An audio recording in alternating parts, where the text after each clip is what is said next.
hockey morning. CSHL fans, this is the last week of the regular season. 3 A-League games and 1 B-League game will be all one contiguous stream. Contiguous is probably the wrong way to use the word contiguous, but don't worry about it. 3 A-League games will wrap up and close out the last week of the season for the A-League. One important match here.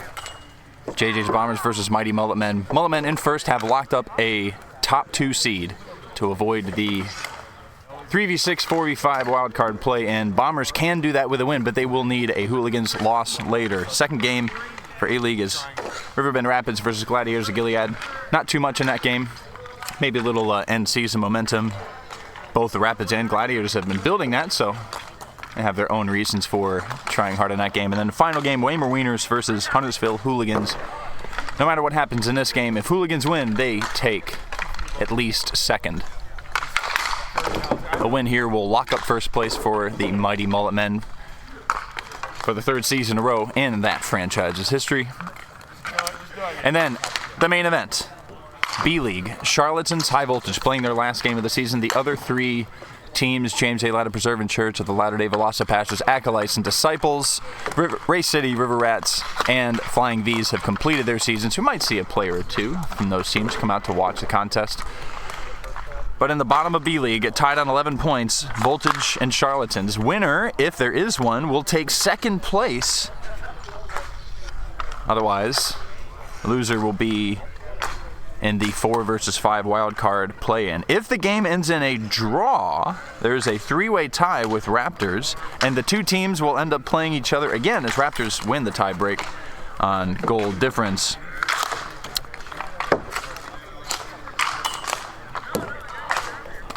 A-League action to drop in a few moments.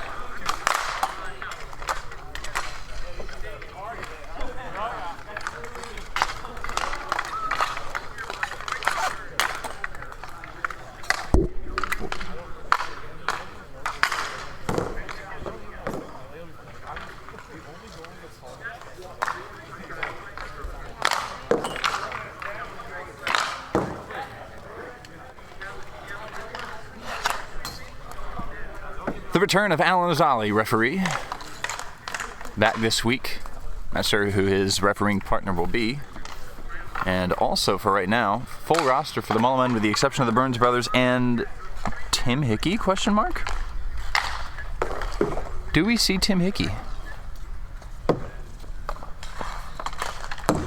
Are Mullet Men going to play without a goalie? It is 9 o'clock on the dot right now.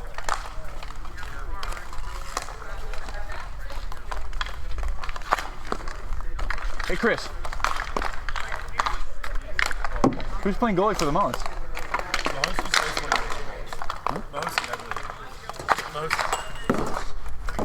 It's supposed to be the host. Oh, Mahosky. Supposed to be Mahosky, but I mean, if not, Hayden is it. Yeah, it's 9 o'clock. I'm not worried about it. I'd love to see it in the Mullets. Wow, Bobby's on the board and his game gets delayed? This is nuts. my brain's not working fast enough to get this. Yeah, you get short. I get the rest. I just have the Renaissance before that. Oh, me training. So you literally just like, you don't have to rest it. You're walking around right now. You're just taking like a lot of meat. I get that. It's way more fun if you spend $60. I have an Aspire Dragon House that I just bought last year. Like, I didn't know it was Aspire House. I just Googled Dragon House. Yeah, like the video game. So I just Googled Dragon House, but I didn't know it was like actually a famous like one. So I played it on. People were like, "Oh, I love Dragon." And my Red Sox are Dragon. Hey, Bobby. Bobby. When you think of the Renaissance period of like time, when you think of like the Renaissance period of time, do you think of dragons? Or Really? Think like jousting. Okay, fair enough. There you go. Even worse. Jousting with dragons is way fucking cooler than Dave's World Series. Yeah, I think of like jousting. I think of turkey. And yeah, you dressed up as a purple dragon. Yeah, purple dragon. Spyro. Dude, that's what I worried about the Renaissance question. It's my Spyro question.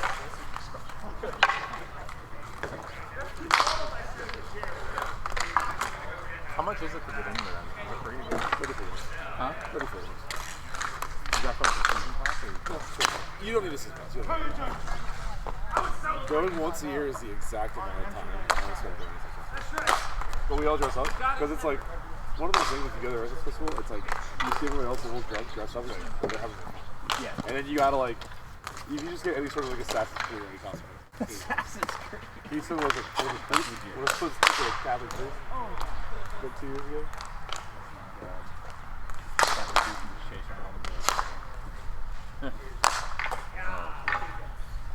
That's exactly right. I should have like just come with 50 yeah, it's like an after It's the only one. It's 9:02 right now. It's like, yeah. It's just not like we're pressed for time. No, it's still. I wouldn't mind seeing a little empty mullet men in that action.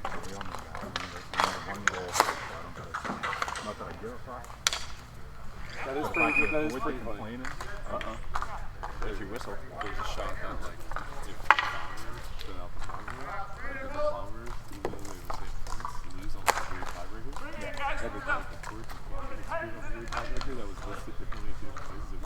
They would lose on dual different things because one, like they literally went plus 11 last year. But they were listed differently in 2 different places on the registration because they changed Should the we say rules. this time?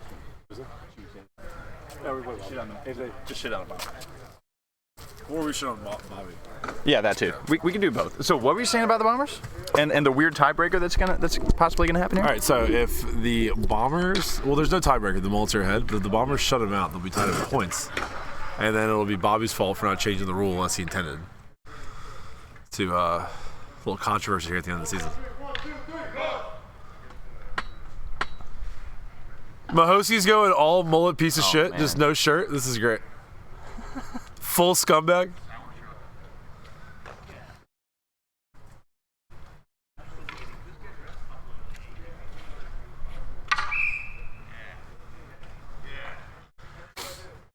Where's Caleb? Oh. At least he's got the right colored jersey there. Wasn't Caleb here? Ooh, silent. Whatever you call that. Say the word loudly after one. Chant there from the Bombers. No, 3, 2, 1 Bombers. 3, 2, 1. You know, I think it's kind of disrespectful to JJ that they don't say JJ's Bombers. They just say Bombers. Yeah. Gone. Well, they didn't even say anything.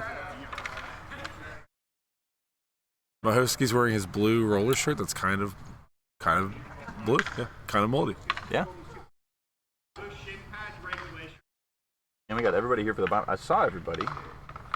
Okay, there we go. They got 3 on the bench. It will not be the minor line, Cole Hessling, Cole Williams, but it will be Cole Williams to start nonetheless. Knox Janiga in defense, and Jack immediately jumping into the play here. Just sent down to Williams. Intercepted by Lavella underneath the camera. Arcus away from Williams. Arcus in the corner all the way up to the point. Lavella sweeps that one. Hodge only Pushed wide. his last game we saw he only made 5 out of 8 saves, so hopefully he can raise that percentage a little bit. No! Did not expect that one to go in. It's Cole Williams on the board.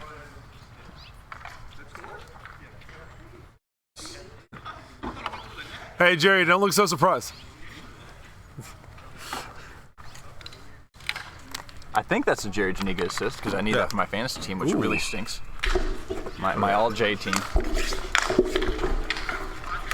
Well, that's the start that the Bombers wanted. 1-0.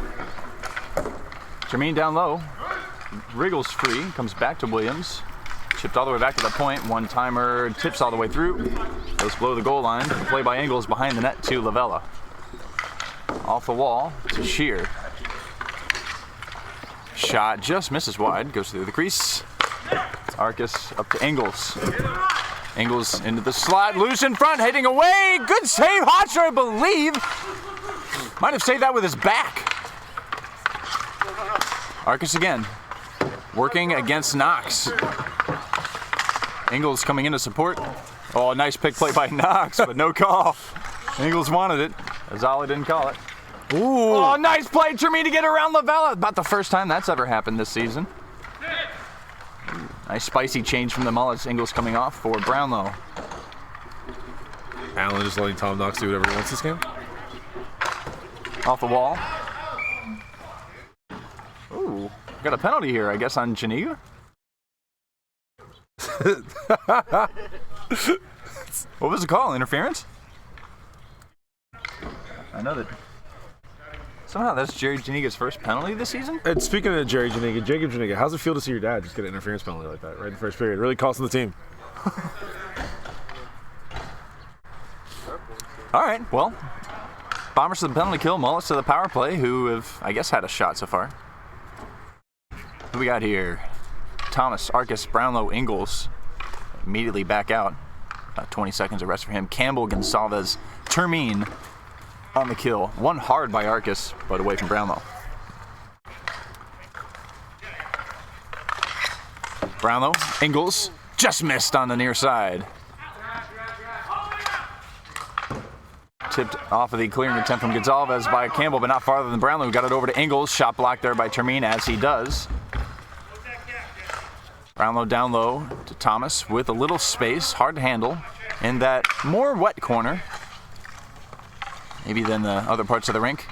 Below the net, Arcus back up to Thomas.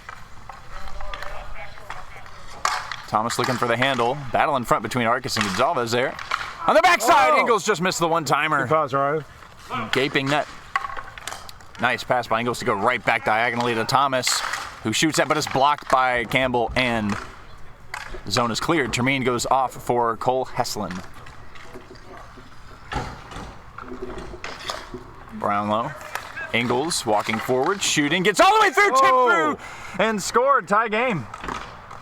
Arcus on the power play from Ingles. That's just Jack's second assist of the season. To go with 8 goals, by the way. And the game is tied.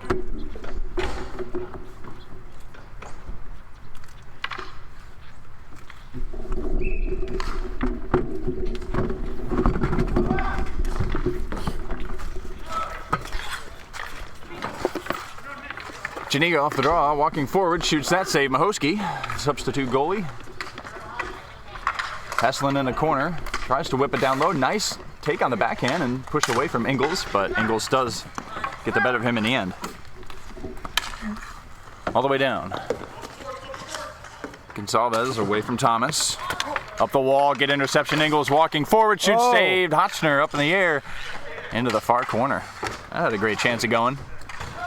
Good play, Shear, to take that away from Heslin. Tries to go around, and it's covered there by Hotchner. I see the vision, Noah.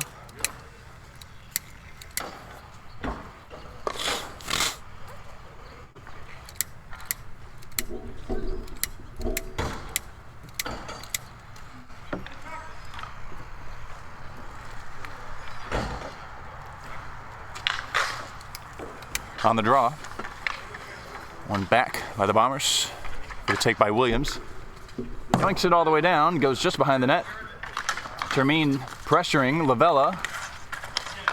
Great play there by Lavella to use his body to shield and keep possession. Brownlow, no nonsense, clears it all the way down. Shear will get there first. Back in front to Thomas, but intercepted left there by Williams. Back to Williams, shot save Mahosky. Nice play. Janiga joining the play. Williams trying to turn away from Brownlow.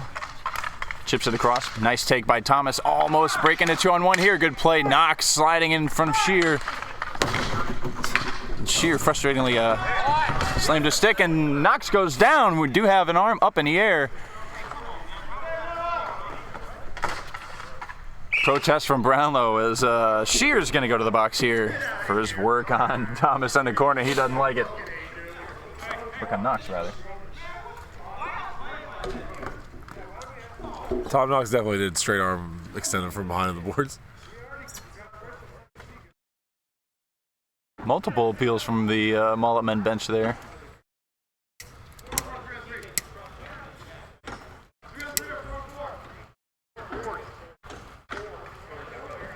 Oh. It's not 3s anymore, they changed it. So it's like after the 130, the next stoppage, they can come out of the box. 4v4 it will be. Knox going to the box too. All right. Oh, off the draw. Arcus got that shot on cage. And Jack races into the corner to get there first. Brownlow across. All alone, Bobby, all alone. Former Mulliman Chris Ward here. Doing a little coaching. Thought it was just B-League. Shanika behind the net turns. Directing traffic. That jumps over Gonzalez, a stick who will go into the corner. Chipped through Gonzalez by Arcus up the wall. Missing Ingles. Karams off the 45-degree angle, allowing Ingles to get in here and play it first. Backhanded across. Seen wide by Hotchner. Back to Ingles on the clearing attempt, and all the way across now to Thomas.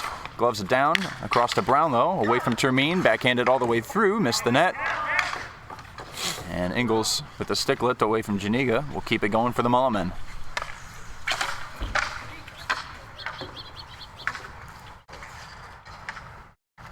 Ingles again, all the way up, Brownlow. Straight across, Thomas. Good pass. Ingles, Thomas again, no.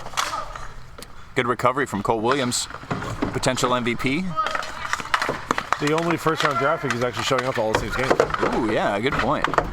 Great work there by Williams to take it away from his fellow CSHL newcomer. Behind the net now, Williams still going. Williams will have it back, good block, Brownlow out of play.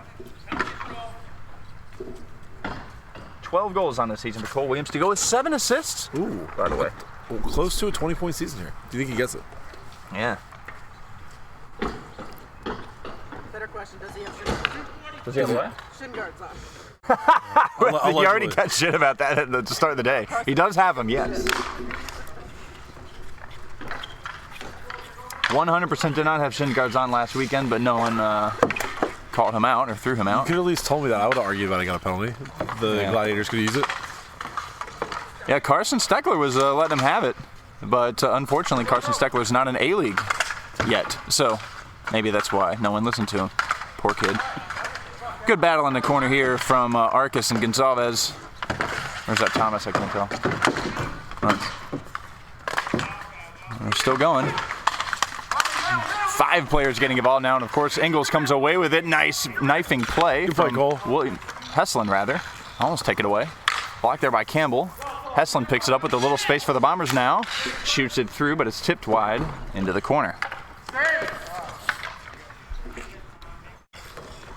Behind the net, Lavella off the wall. Trying to jump into play. Shear did get it across to Lavella with a little space. Shot through, pushed by the stick of Hotchner into the sidewall. Arcus down low, rattles off of Hotchner and is able to glove it and hold.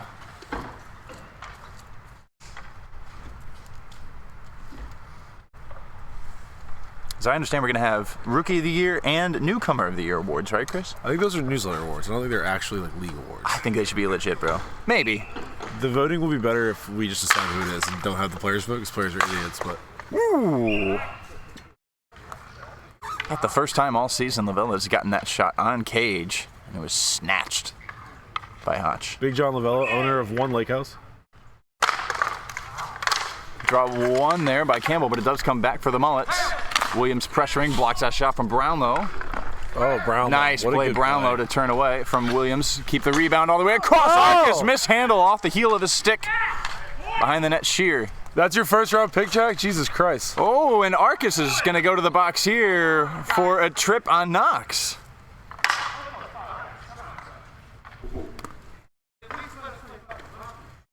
Four penalties in this game already. Respect the game, Bobby.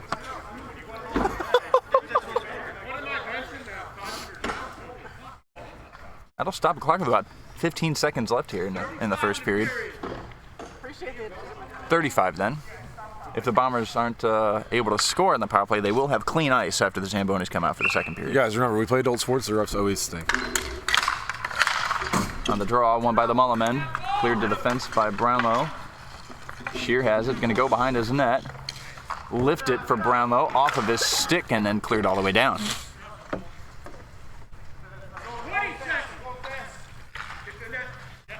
Janiga, Williams, just barely over Shear's stick. Knox was hitting that one quite wide, so Knox shot that one Ingles walks corners. that one forward, trying to go around Knox. And Ingles will just eat it here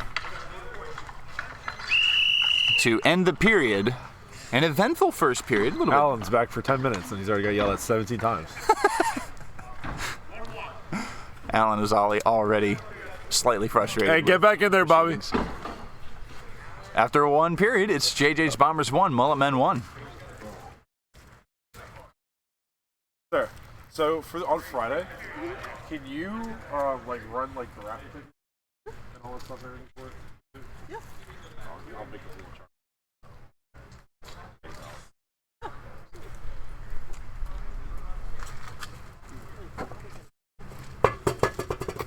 I know, right? I didn't even think about it too. When people were like, "Oh, there's a lot of people on trick or treat on Friday." I'm like, "Yeah, shut up." That's something that's okay. Yeah, I didn't think my daughter was doing it anymore, and she was Venmoing me yesterday. She's like, this is for my cow costume. I'm like, what? She's like, just take it. She's Venmoing me, okay.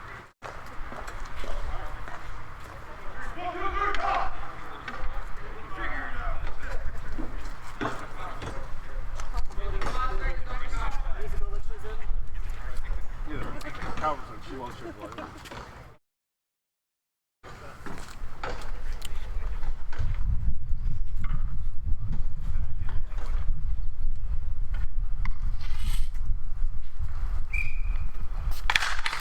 Second period underway. Mulliman still on the kill. Bombers on the power play. Termine back to Janiga. Thinking. Shooting. Gets all the way through. Save Mahosky as he fought that one off. Termine now on his backhand up to Janiga. Shoots again. I believe Mahosky got a piece of that. It goes wide into the corner. Backhand down low, intercepted by Brownlow and cleared out, but not farther than Janiga, who shoots that one. Loose in front of the net as Ingles boxed out his man. Brownlow couldn't clear it. Ingles does, and it's tipped out of play. Good saves, baby. Good saves. You see any of them?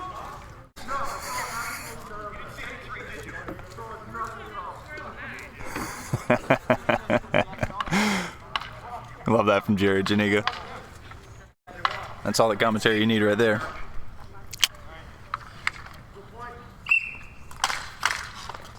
Campbell on a draw wins it. Termine comes back to Janiga, who flips it through. Ingles gets their first just away from Williams. Shear with a diving stick play. Gets it. Back to Ingles. Backhanded down. Arcus is out of the box, and the Mullets have killed the penalty. We remain tied. Down to Thomas. Shear waiting for it. Off of Termine's stick. Shear around Termine. Not for long. Pass across diagonally, missed everybody. Campbell will pick it up here. Chip it down to Williams. Williams turning. Send it across to Termine, who is breaking, and it might come back the other way for the Mulliman, unless, of course, Jesse Termine covers there. Always defensively sound Jesse Termine. Up for most valuable defenseman, if I'm honest. It's been valuable all season long. Just away from the Velas stick. Able to chip it down, though, for the play by Thomas. Down low to Arcus.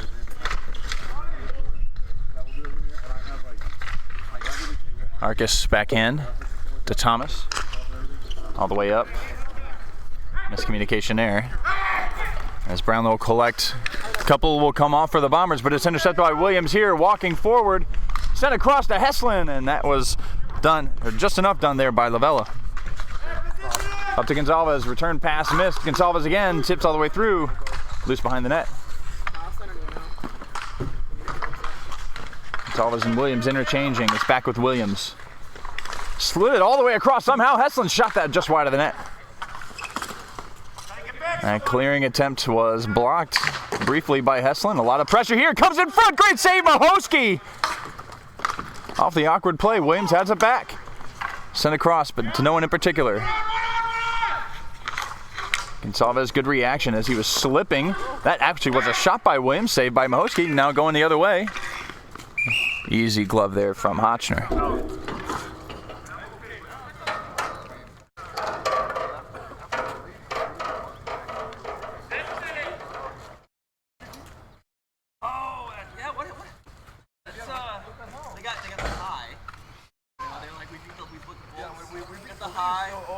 but then we're gonna get beat 6-2 by the Blue Jackets. Like, what the hell is this? On the draw, 2 good face-off men. Arcus wins it back to Ingles. He shot that off of Heslin. Ingles has it back. Chipping it around, Heslin. Heslin stayed with him, but not for long, and then Ingles lost the handle, so now Campbell the other way. Jousted away by Lavella. Comes back to Thomas for the Mulliman. Shoots it. I believe that was saved by Ochner. I thought Knox was going to get a piece, but it went through him. Heslin chops that off of the plexiglass, not a play.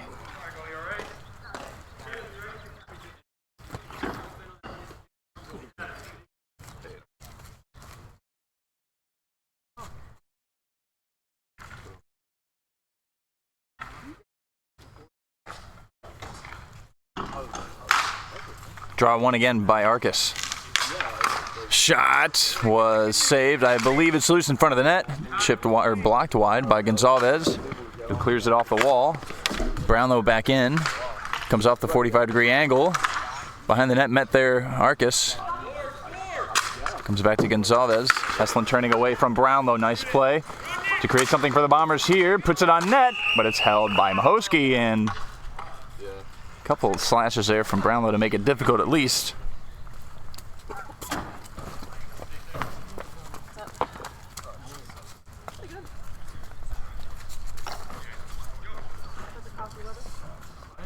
Oh, thank God. I thought I forgot my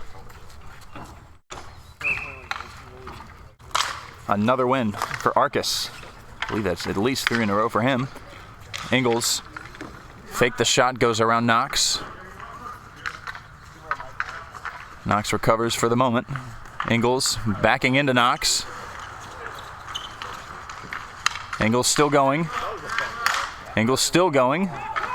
Lost it in the end with the help of Williams. And off the wall away from Williams and all the way down to the play by Brownlow.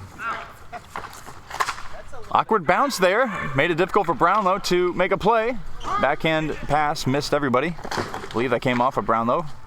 He swept in there, using the body on Termine to get it back for the Mulliman. Now Thomas the other way. Shoots it, blocked Janiga. Sweeping backhand, knocks it up for Williams, who hits it back to Janiga. And once again back to Williams. Awkward bounce, good recovery by Williams there to send it across D to Knox. Knox back to Williams. Watched by Lavella, shot muffled there. Termine, thinking, turning, blocked by Brownlow. Another block by Brownlow, comes back for Arcus the other side, but he missed the net on the far side. Knocks up the wall.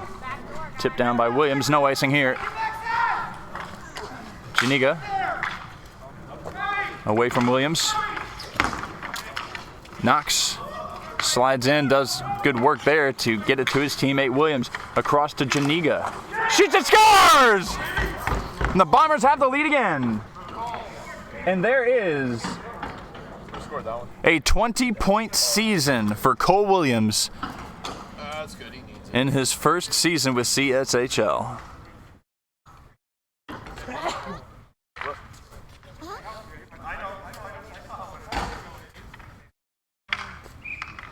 glad that it just came Ryan. 2-1 Bombers.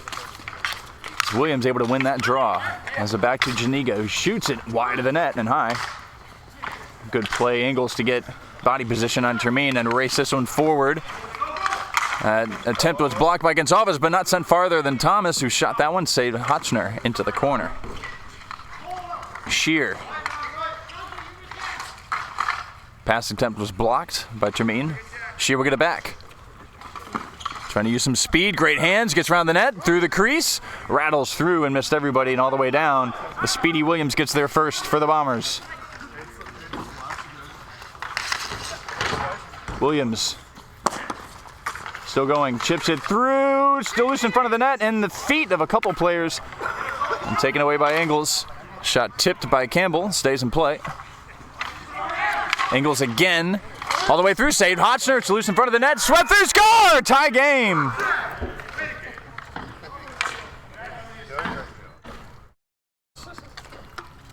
Picture of them and just like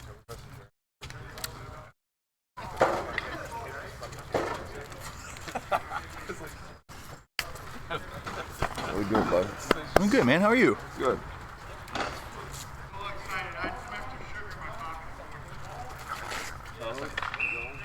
Tie game. Bombers have had the lead twice, but only for about a minute. Shear shoots that down and didn't miss by much. Comes to Ingles, who shoots. Saved. Hotchner loose in front. Another save and cleared out. 1-on-2. Williams the other way. Has a teammate joining. That shot was muffled into the corner. Off the fence. Set up nicely for the Bombers, but no one was there. Now Arcus shoots that just wide. Hotchner covers.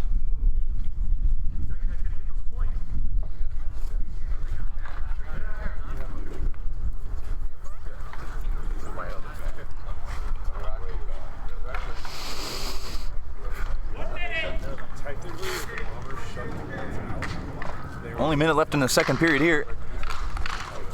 2-2.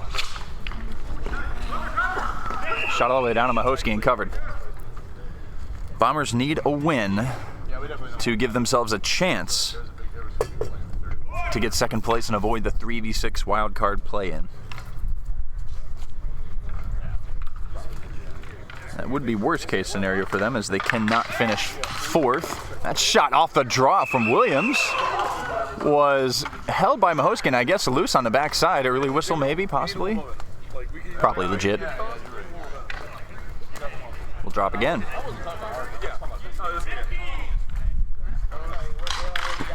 Arcus wins the draw again. 10 seconds left here. Shot all the way down by Ingles on cage. Paddled by Hotchner.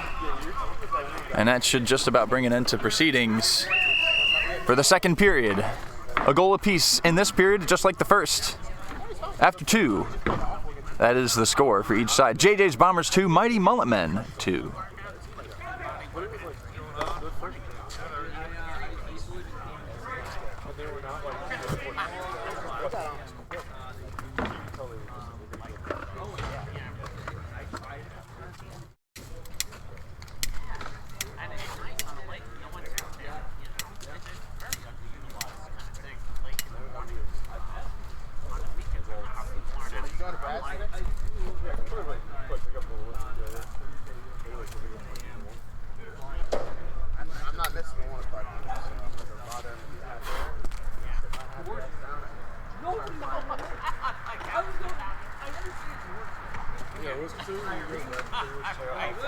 I don't feel bad at all when I get there. I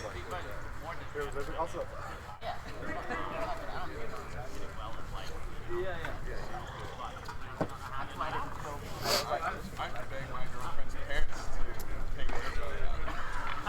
Like during the summer, I'm like, what are we doing? Just sitting around, let's take a photo. Mullet Men missing the Burns brothers this weekend. And they definitely round out this team and make them complete. 21 points for the Mighty Mullet Men, exactly the same record, 6-1-2, 6 wins, 1 draw. Draw goes in the middle, by the way. 2 losses as Huntersville Hooligans, but a much, much more favorable goal difference. This Mullet Men had a +11 weekend last week. Knox walking forward here for the Bombers, sends it across to Williams. Save made Mahosky right on his line. Up to Williams. Turning. Backhand away from Thomas. Turning away from Arcus.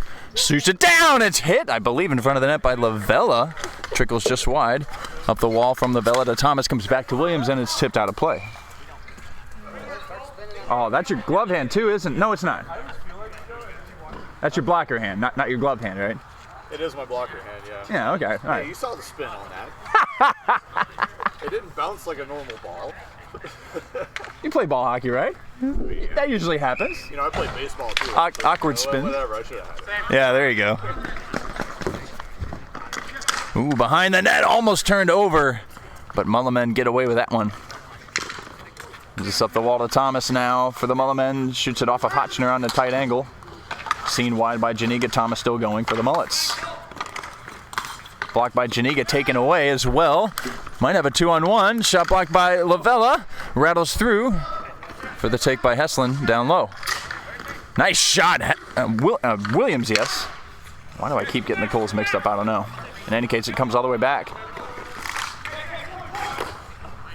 Blocked there by Gonzalez on Thomas. That's another chance here. Gonzalez playing the body against Thomas, who returns the favor but loses the ball to Gonzalez.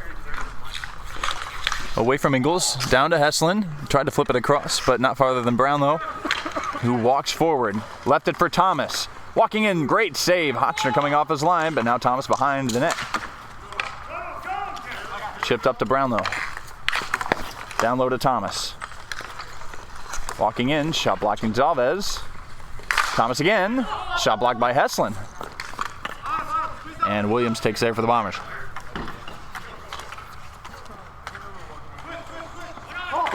Williams flushed out by Arcus. Nice forecheck here. Arcus has it back in front of the net. Blocked and recovered there by Williams. Now 3-on-2 the other way.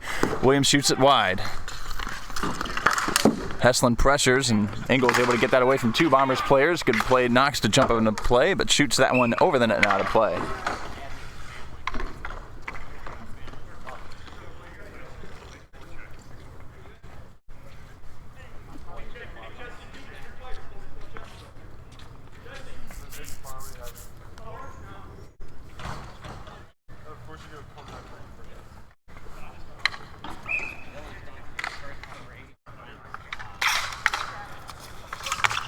I think hit forward by Termine, but won in the end by Arcus yet again. Great day in the face-off circle for him. That's shot down by Knox. Wide of everyone. Off the wall, Brownlow, nice play. Almost got through Termine, did get it to Shear, lost the stick. Shear trying to float it across and came through the crease. Awkward bounce, I believe, off of Gonzalez. All the way back up to Ingles, who shoots. Missed just wide of the net. Nice play, Termine there, and knifed it by Brownlow. Runs over him legally. No! From the back side. I'm not sure I agree with that call. I think it was just an awkward position. If anything, Brownlow jumped up into the play. I wouldn't say it's interference on him. But nonetheless, Termine goes to the box for the first time this season. No penalties in the second, but that is 5 between these two teams in this game.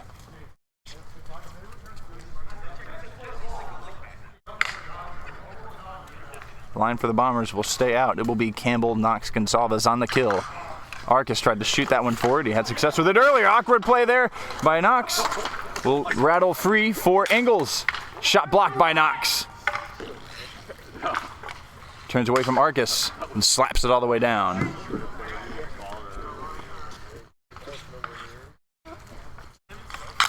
Ingles.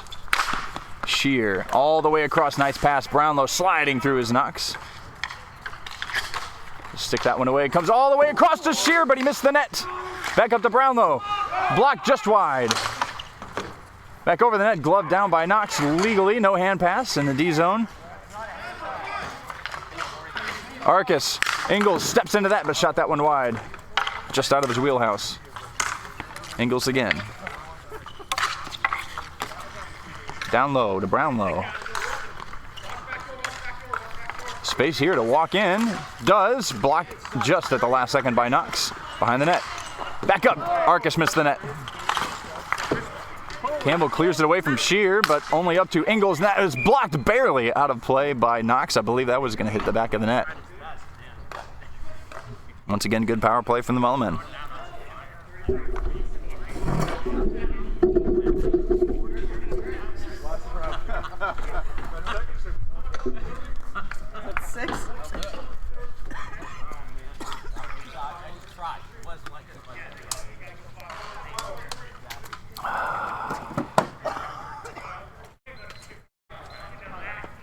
Chippiest game of the year, Jesus. Yeah, dude.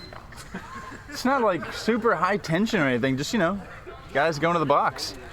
Referees getting the calls in at the end of the regular season.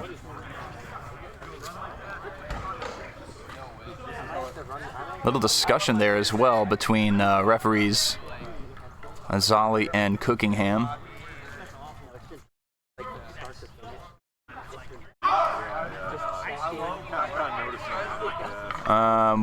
5v4 right now. Oh, Gonzalez is out of box for. I didn't see what Gonzalez got penalized for, but.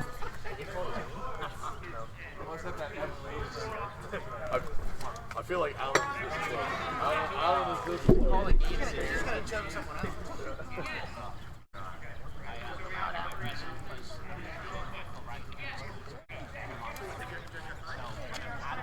I thought that with 2 players in a box, we just tack on the time, but apparently we're going to go 5-on-3.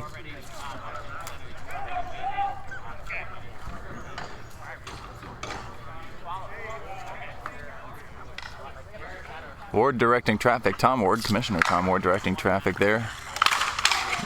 Williams races forward, but couldn't get it in any case. Thomas now, 5-on-3 for the Mullen men. Ingles back down low to Thomas. And back up to Ingles. And back to Thomas. Sent across, blocked by a couple Bomber sticks, and not cleared by Williams. Good gloving play, but then knifed away by Janiga. Shot there by Williams, saved Mahosky.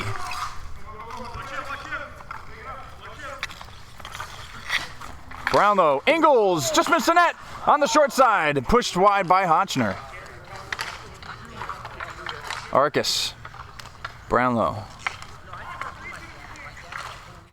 Down low. Arcus, Brownlow jumping in. Shot, saved there. And now back to Arcus. Scores!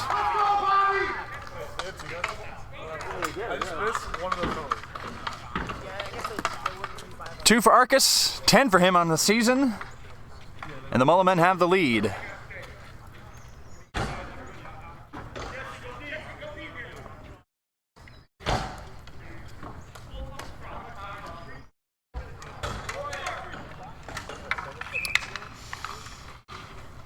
Four minutes remaining. Bombers now need 2 to give themselves a chance at second place. Campbell away from the Vela. Haven't seen much of him on the ball this game. Mullets have done a good job of keeping it out of his stick. Termine to Williams. Snaps one, just missed the net. Campbell away from the Vela, up to Williams. Williams away from Ingles. Turning, scanning, sent it across, but it's intercepted. Now Arcus racing in.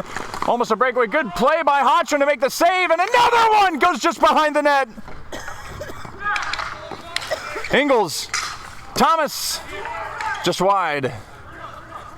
Now Termine for the Bombers to try to settle it down. Nice D-to-D pass. Gonzalez with space. Not sure what to do with it. And left it there for Thomas. Back across, just missed Thomas.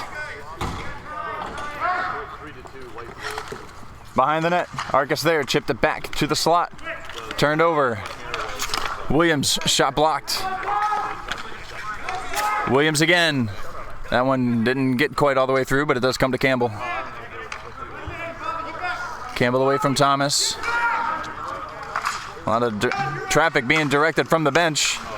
The tension is definitely high in this game. Williams snaps it down, St. Mahosky. Paddled into the corner by Brownlow. Good play cooking him to get away from that. Now back in front of the net. Slot loose. Chipped all the way down by Arcus. Williams. Diagonally went to Campbell. Missed him. Lavella missed it. Trying to work to get it back from Termine, who's going 1-on-2. Brownlow able to clear that one all the way down.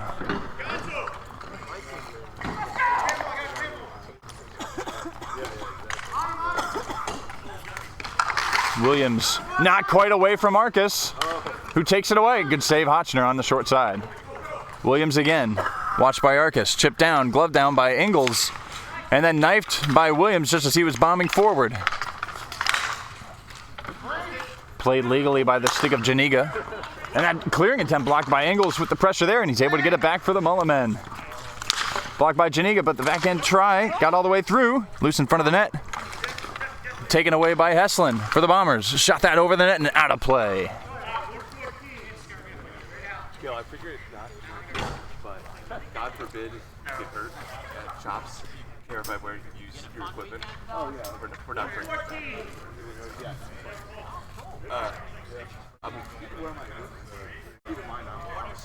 I'm gonna bring my bubble just in case. Timeout, dark blue, as in JJ's Bombers.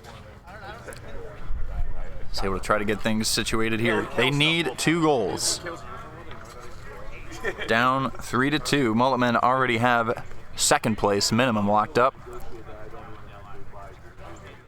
Definitely have some work to do here.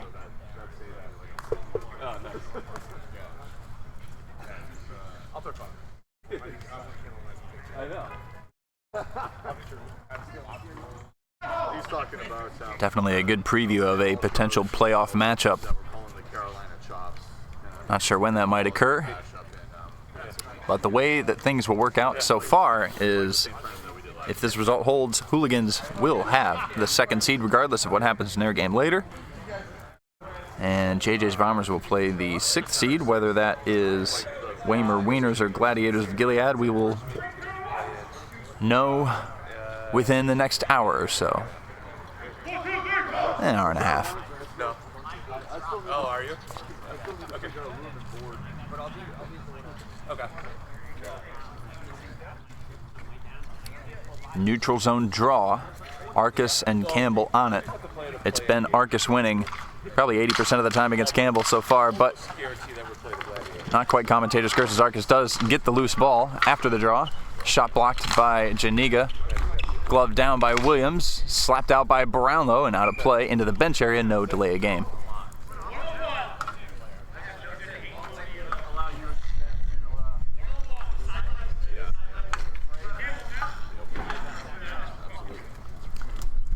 Hotchner out of the net. Termine, Janiga, Knox, Campbell, Williams. Top line on for the Bombers. On the draw once again, Arcus wins it, but Campbell does a good job to follow through.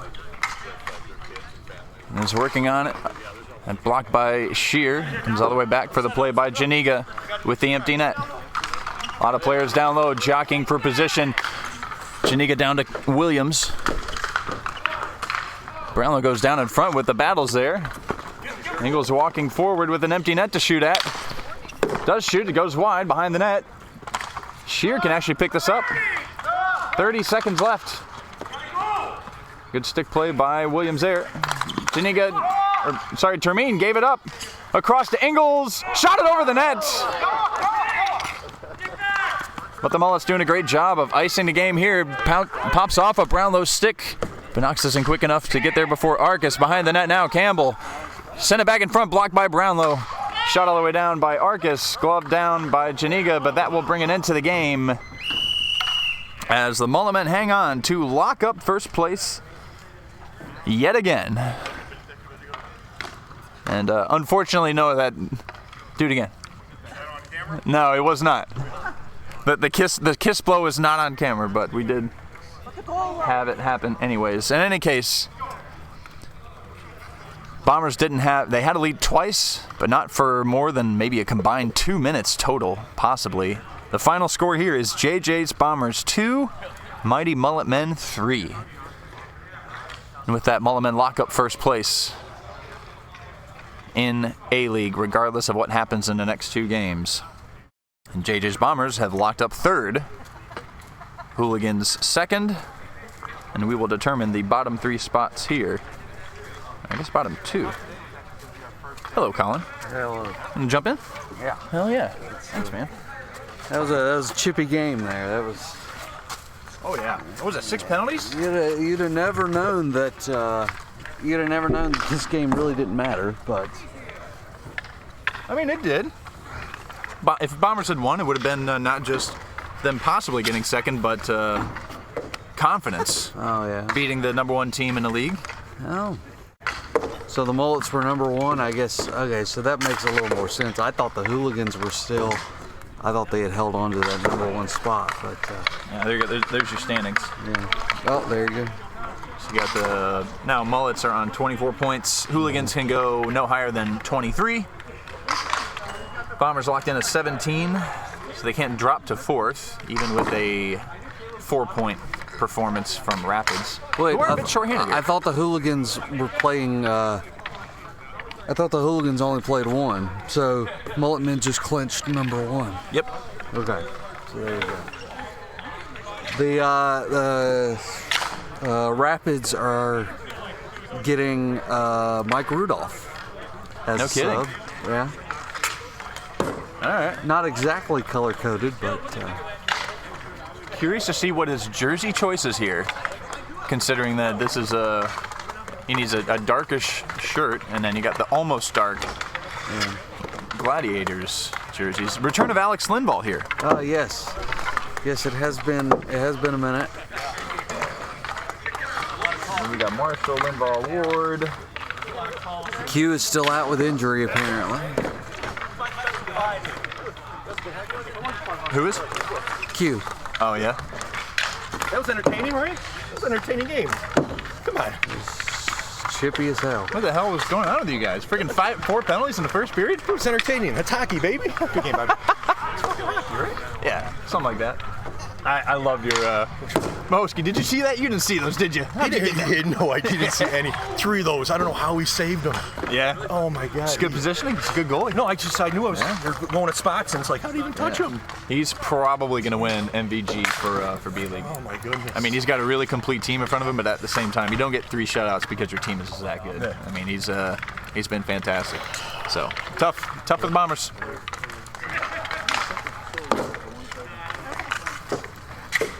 All right. What we got here? Nick Lavella, Jaden. Nick Sayre is back. McMahon is out. Carriero not here. Carrero's not here. Nope. McKenna, Pinto. Nope. Man, how quickly did you get frustrated in that game, Alan? Probably at the opening puck drop because he knew what was coming. Yeah. 9 o'clock in the morning game. If you want to wake, we're going to wake.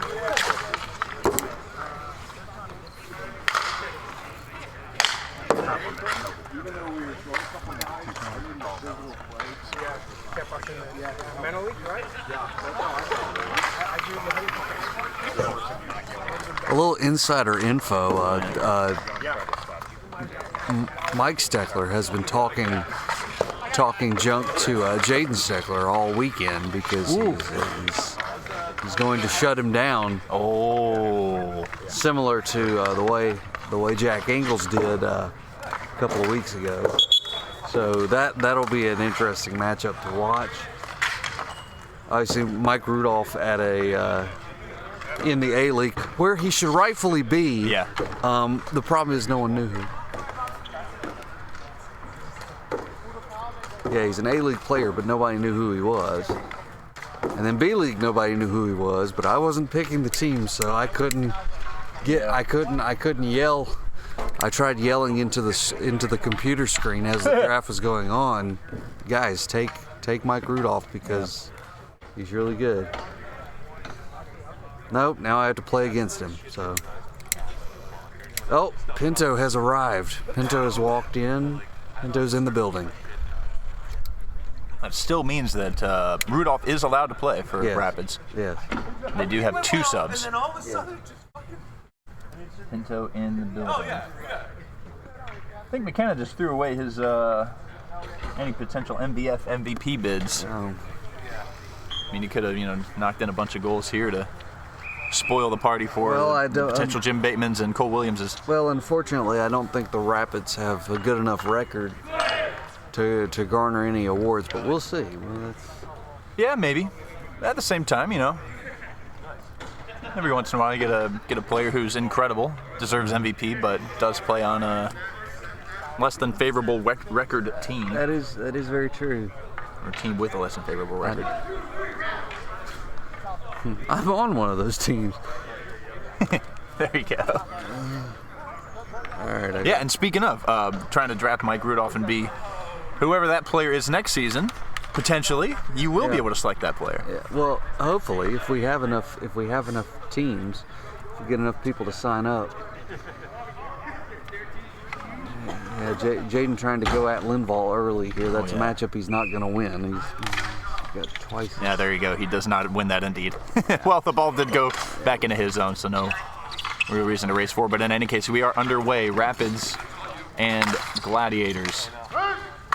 That shot pass attempt paddled away by Bowman. Jaden Steckler on the ball for the first time there. Goes back to Captain Cookingham. Gets the return pass. Cutting inside, shoots that wide of the net. Cookingham was Ward Chief, signaling for it. Nice backhand try, floats through, but just off of the stick of Lavella. Good play, Cookingham jumping up in to the play there. Back to Lavella on his backhand, saved by Bowman. Not bad. Good early push there from the Rapids. Of course, we see at this point how the Gladiators like to play. They like to sit back and wait for their opportunities, especially when you get Joe Marshall out there. Yeah. He's not out there yet. Quick change from the Gladiators as well. Big Mike Steckler is off. Young Jaden Steckler will stay on as this is floated into the corner for the play by Ward away from Fair. Now Kincaid went back across, but Ward wasn't there. Steckler goes D to D, but the bounce was just too far away from Cookingham, except for the fact that Cookingham is extremely fast. Made that look easy. Rapids have it back. Steckler from Fair. Cutting inside. Watched by Lindvall. Good play, Lindvall defensively the other way. Kincaid shot that wide. Below the goal line off the 45-degree carom. And Ewald with the black shirt. I'm not sure that's the correct choice here. But he is part of the dark gold team. Cookingham shooting it all the way down on Cage. Good save, Bowman. Good rebound control. Behind the net. Ewald snaps it down on Cage and held by Drake. That's one thing about Drake. He loves to play the puck. Almost overplays it in there. You heard Cookie telling him to just hold it.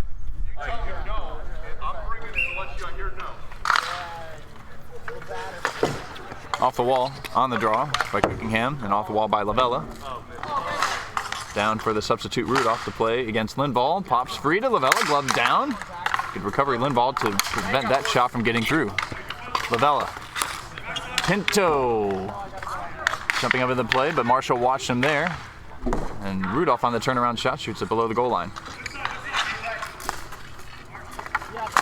Lindvall.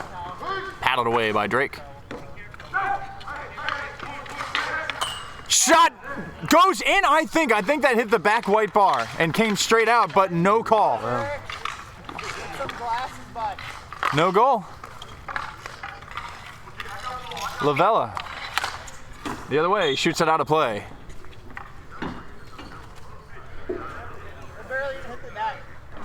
They hit the post? Yeah, I think so. Had the cleanest sound ever. Which post did it hit? Did you see it? No.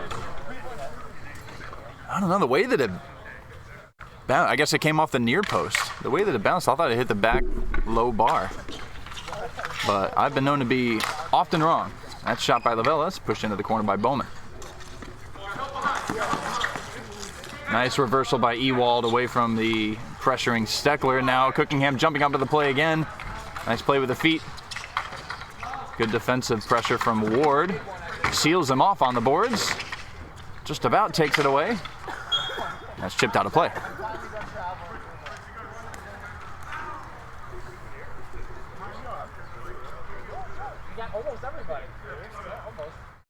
Yeah, good point there from Kale because Ward, I think, was expecting the ball just to come right to him, and Cookie's one of those that's so fast he'll get up on you before you realize what's hit you. Nice play again. Cookingham jumping up, pinching in, but good play Ewald to stop that rush. And great cover defensively from Cookingham. Working on Marshall. Nice play again. Lavella. Saucered it for Pinto. Got a little bit of space, but it jumps off of his stick. Pinto turning backhand. Now on his forehand. Turning away with a nice ice hockey fundamentals. Across now Lavella. And chipped up by Steckler. Marshall. Pulling up, shooting over the net. Pinto collects. Flips it down past everybody. Nice little chip there from Big Steck on Young Steck. Shot down by Lindvall wide of the net. Nice play by Fair there. Misconnected with Jaden Steckler. It comes back to Pinto. Pinto away from Lindvall. Across. Steckler. Fair. Steckler. Cutting in through a couple. Shot just muffled by Lindvall. Rudolph tried to get that one by Steckler but couldn't, and it's cleared all the way down.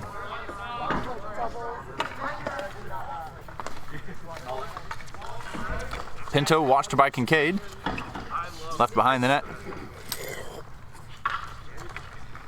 Pinto scanning. Gives it up to Jaden Steckler across diagonally. Rudolph knifed by Ewald. Comes back to Rudolph. Good play by Ewald to launch forward here. Backhand try was kicked away by Pinto. Ewald below the net to Marshall. Marshall the cross now below the net. Will rattle back for Marshall. Backhanded through. Kincaid couldn't get the stick handle, and then Ewald backhanded that one over the net. Back to Marshall. Marshall turning, paddled away by Drake. Marshall again. Wrapping it around through the crease. Rudolph there with some space for the Rapids to clear this one out. Now Steckler shoots it on Cade, just loose in front. Nice take by Lindvall. Taking it forward for the Gladiators. Watched by Steckler, great back check, but great play by Lindvall to find Marshall, who's got it back again. Shot blocked there by a combination of Fair and Rudolph.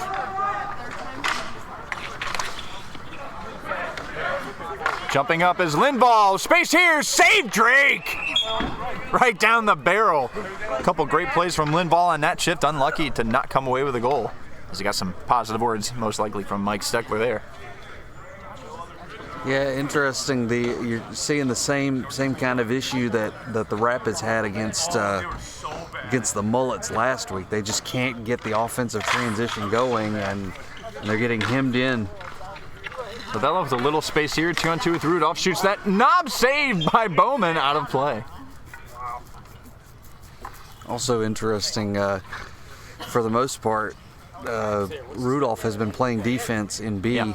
But now in this game he's primarily a forward.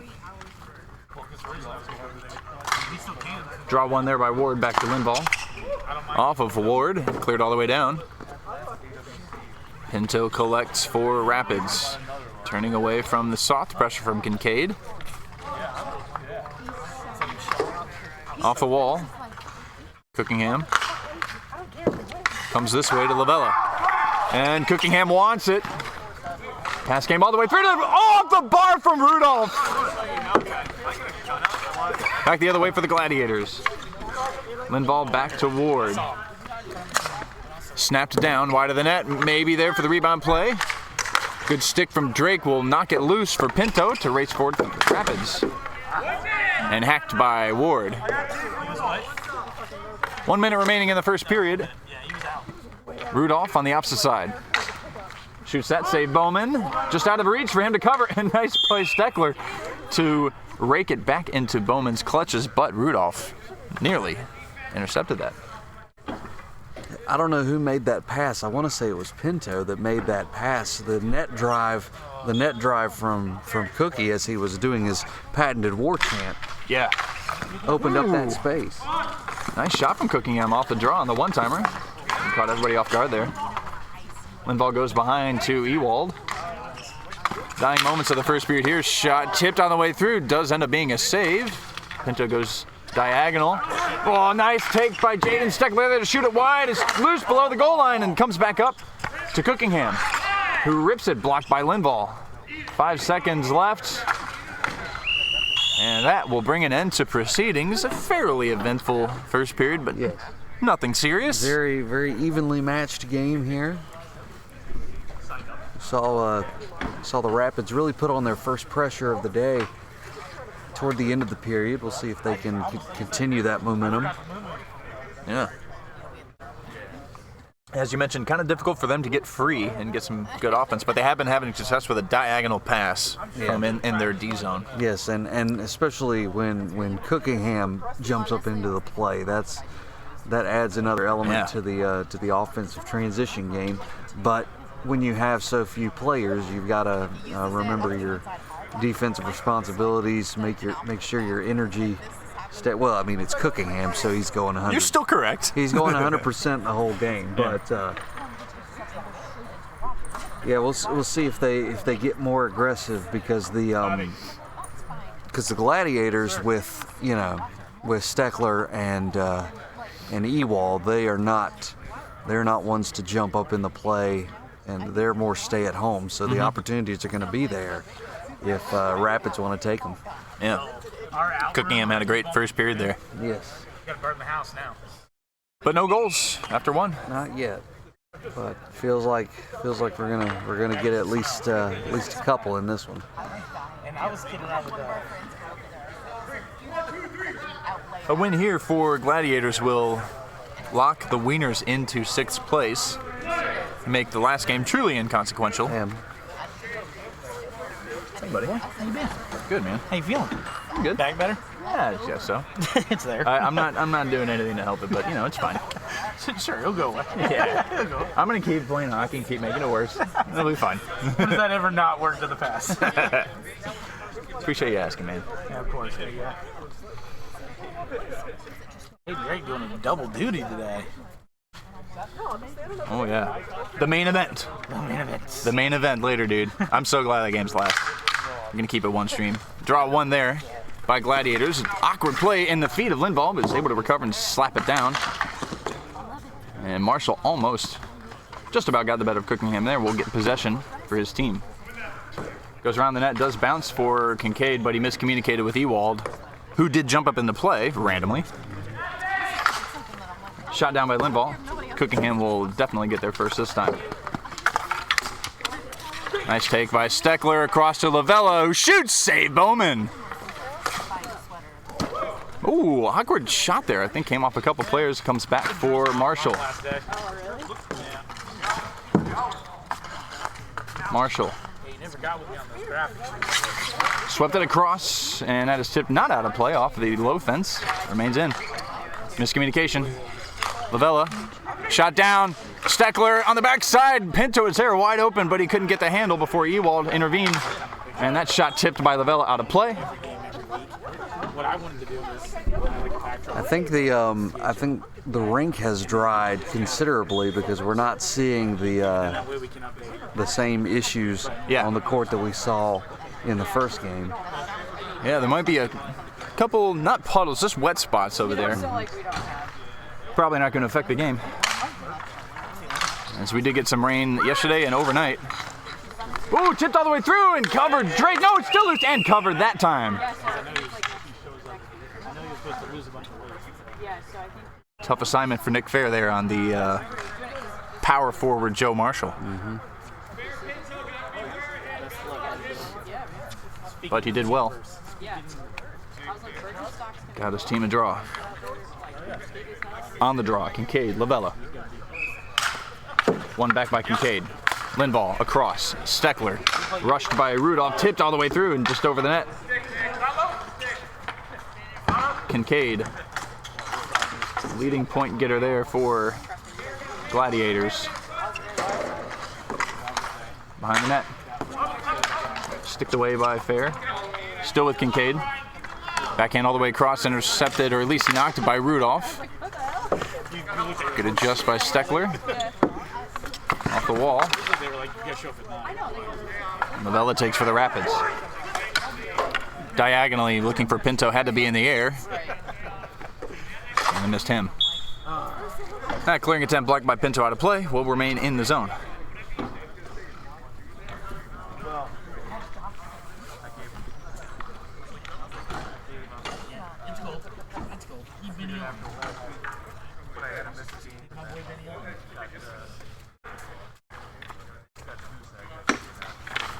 On the draw, one back by Rudolph, but missed his teammates.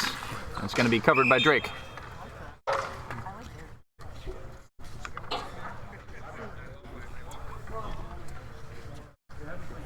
As mentioned, 7 goals for Marshall, but 5, only 1 assist for him. 5 goals, 5 assists for Ryan Kincaid.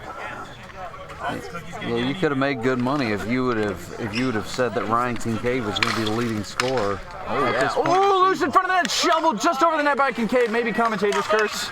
Yeah. Might get it back here. He does now. Save on the goal line by Drake.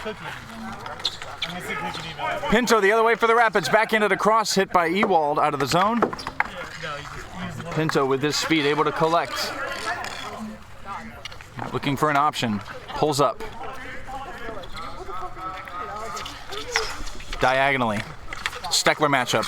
Shoots that. Paddled away by Bowman. Rudolph down low for the Rapids, working on Ewald. Who wins that, gets it off the wall, but only up to Pinto, who shoots. Saved Bowman and held. And 2 quality chances there for the Gladiators. Not sure how one of those didn't go in, but yeah, it's tough to see with the angle down here. I believe Drake got that save on Kincaid in tight. Yep. Good pass from Ward across. And it is Ward on the draw who wins it. Ewald shoots it down and stays in play. Kincaid there. Watched by Fair. Fair lost his stick very briefly off of the basketball goal. Allows Kincaid to continue to play this. Tipped all the way across. I believe that was above the bar, but clean enough. Cookingham now for the Rapids. Behind the net. Fair. Steckler just away from his stick. Shot back in by Lindvall. Lindvall jumping up. Shoots, saves Drake.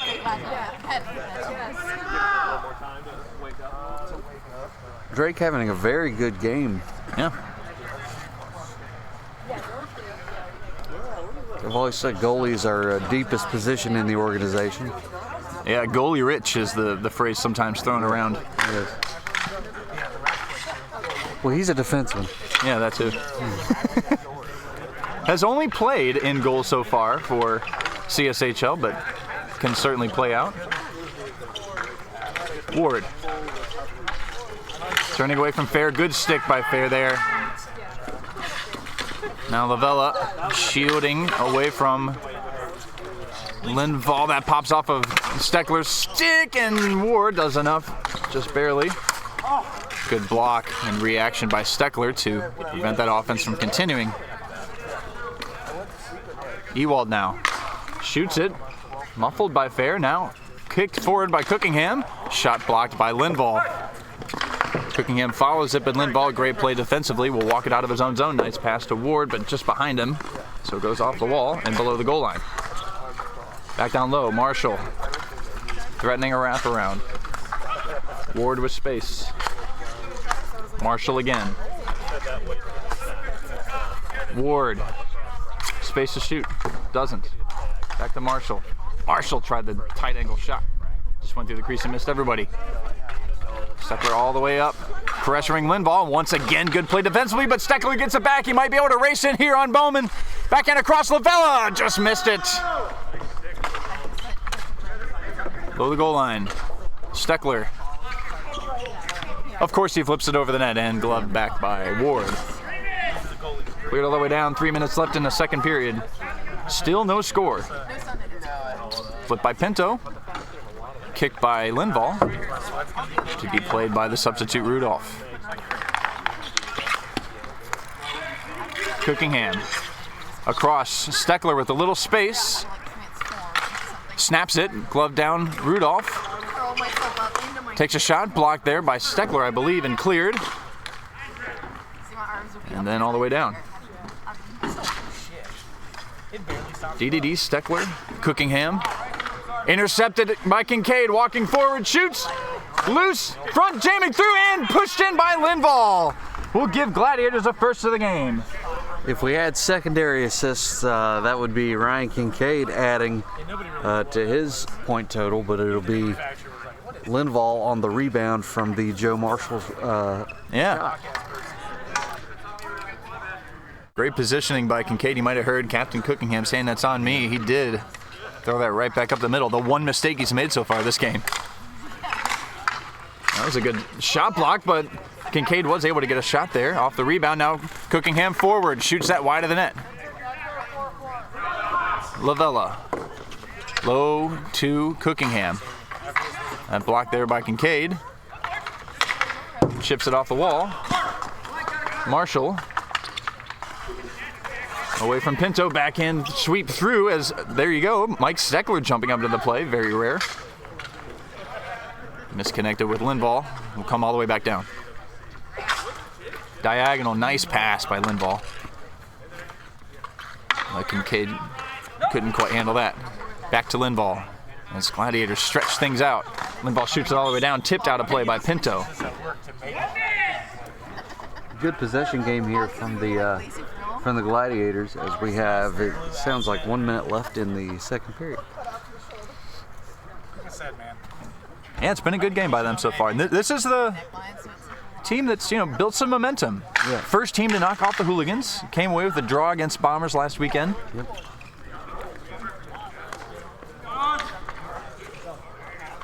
If Gladiators win, we will see these two teams meet each other again in the wild card matchup, 4 versus 5.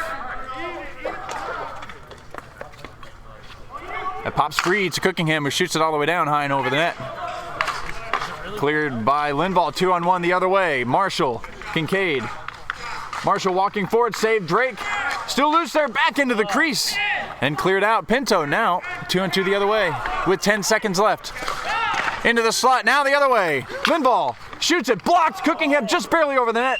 And that brings an end to an eventful second period. Wow. Great block there from Cookingham. Maybe could have saved a goal there. Yeah, wild sequence there. Drake had no idea where it was. He thought it was underneath him. He fell back, but he didn't realize that the ball was out in front of him. That was a dangerous situation. But yeah, the very entertaining second period. Both of these teams, like you said, both of these teams very good, but I think so far this season they're victims, as we're seeing in this game, of players not showing up. If they had full strength rosters, we're looking at much different seasons for these two teams. But just a very impressive performance for the Rapids. I think definitely they're trying to get the ball to Jaden in the middle of the rink so he can transition. But the problem is he is being kind of swallowed up by the veteran presence of the Gladiators. Yep. Can he give himself some space? Can the team help get him some space so he can operate? And also, just for him individually, can he not, sometimes he tries to do a little too much, be a little too fancy. Sometimes making the simple play is the best play. Even if, you got Kale down there, just get a shot. On the opposite side, Linval, I think, is the embodiment of making that simple play almost every time. He always does a great job pinching, makes good passes, always has a good snap on his shot and his pass. And he's been a boon returning for Gladiators here as they continue to build momentum towards the playoffs. Rapids always dangerous, though. I was only here because I heard he was dropping mid-2000s. Might be missing a veteran presence of their own with Carrero Evans on the back end. Definitely missing Zach McKenna. So draw one back by Rapids and cleared down to Gladiators' own. Ewald shoots it down, tipped by Ward, but also fair. Now Pinto walking forward away from the stick of Linval. Ewald steps up and Pinto shoots that one straight out of play. Little color commentary on that one, maybe, Pinto? Yeah. Nothing but head shakes. Where's this? Faceoff's going to come back here. Also, the issue for the Rapids is really outside of Jaden. You've got mostly defensive players, so we've seen guys jump up into the play a little bit, but they need more. Oh, good save. Go ahead, continue. They need more guys jumping up into the play to help out help Jaden out, give him some options so he's not just running right into the teeth of the Gladiator defense. They do have, Pinto and Cookingham might be able to fulfill that role. Yeah. But in any case, it is Gladiators right now doing that role better. As Marshall's behind the net, Drake watching him there, daring him to come back to the near side for the wraparound chances. Fair standing up Marshall. Up to Ward with a little space, looking for the shot. I believe that just missed. Marshall, backhand up to Ewald, who shoots that. Oh, thought that might have caught Drake, but it didn't. Cleared all the way down. Lindvall's shot came through to Drake. And now Fair for the Rapids. Just away from his stick, but goes across to Pinto. Snaps it down. Steckler's there. Saved by Bowman. I believe he got a piece just out of play. Wow. That I think we're going to be seeing that one sometime next week because he had him dead to rights. Yeah. Well, it's ruled that it went straight out. Oh. Sally had the better angle than I did. Well, if that's the case, then I guess it will not make the highlight reel. Unless you want to do a not top 10, I suppose. Steckler shoots that, save Bowman. Rudolph. Across, Pinto on the backside, and Bowman right off of his line. Able to cover before Pinto can get a true handle. Great pass, Rudolph. So many chances here, point blank really for the Rapids, and Cale coming up big. Yeah, pace picking up for the Rapids. They're feeling a momentum. But you wonder if they see now the opportunities there. Wonder if the defense gets more aggressive. Yeah. Pinto.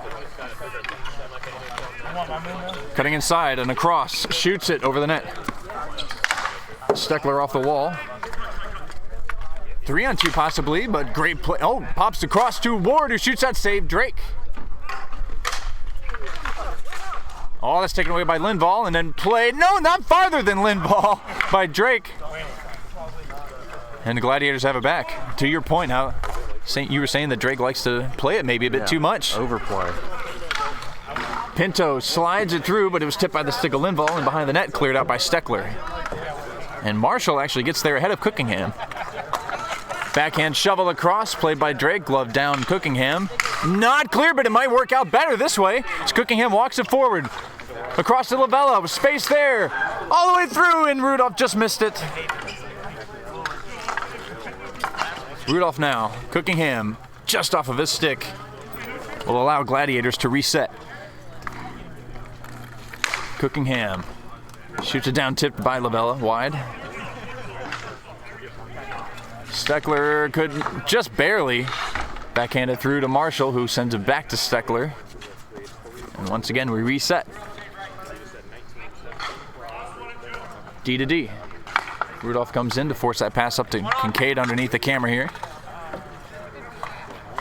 Kincaid happy to calmly turn this one all the way across to Marshall. Knifed by Pinto. Pinto up to Lavella. Couldn't break it the other way. It jumped off his stick. Has to work against the difficult Marshall here. Hit up the wall by Lavella to Steckler, who cannoned that one and is tipped out of in play. I don't know how that stayed in, but here we go. Lindvall on the block. Down low to Kincaid. Shoots that. Hit loose and scores!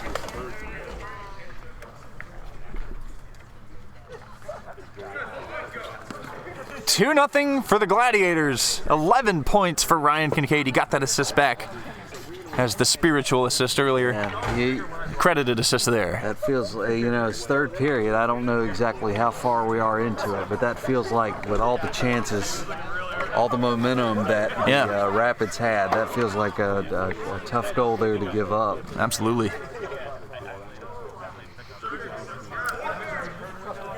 .430, there you go.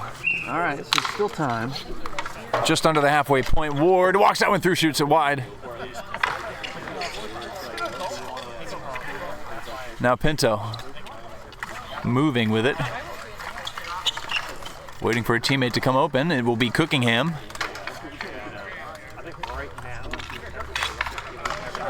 Left it for Steckler, who isn't quite that fast. Jumped off a stick.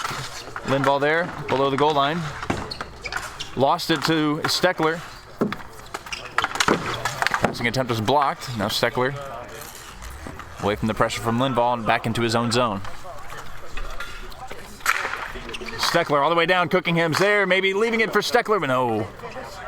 Enough done by Kincaid defensively. Goes into the far corner. Cookingham. Interchanging with Lavella, giving go back in front. Great save, Bowman. Not quite the best chance of the game for the Rapids, but pretty close. Shot by Pinto over the net, stays in play. Cookingham gets there, tried to basketball play it down, and Ewald collects defensively. Over to Linval, backhanded out to Ward, and gets through Pinto. Great play, Steckler defensively. And he's able to take it away from Kincaid, backhanded up the boards to Cookingham as Steckler jumps into the play. Backhand just a bit too soft, and Linval pounces on net, shoots it, save Drake.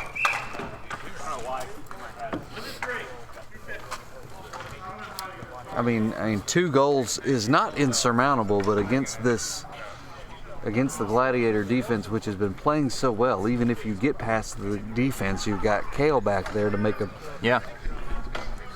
a big save. So it's a very difficult task. 2 might as well feel like 4 or 5 at this point. Yeah. Linval shoots that one wide and high. Marshall picks up the rebound. Up to Linval. Thought about going across, shot it, loose in front, covered Drake. And we've seen this year for the Rapids, if you're going to get it past Kale, you've got to have, ironically, the ugly goals like the Gladiators have scored in this game, maybe off of a rebound net front. Yep. Also, you've got to get him going side to side and get a pretty accurate shot. On the draw, Rapids walk forward 2-on-2, Rudolph Pinto. Rudolph watched by Linval, and that was blocked in the end by Linval, who's got it back. Rudolph enough so far to get possession back in the corner. But Linval, great work there using the body and the stick in the end, but Pinto helping out there to get it back. Shot blocked by Steckler. Loose in front of the net, backhanded down Cookingham, intercepted Kincaid. Nice play, Fair. Rattles back.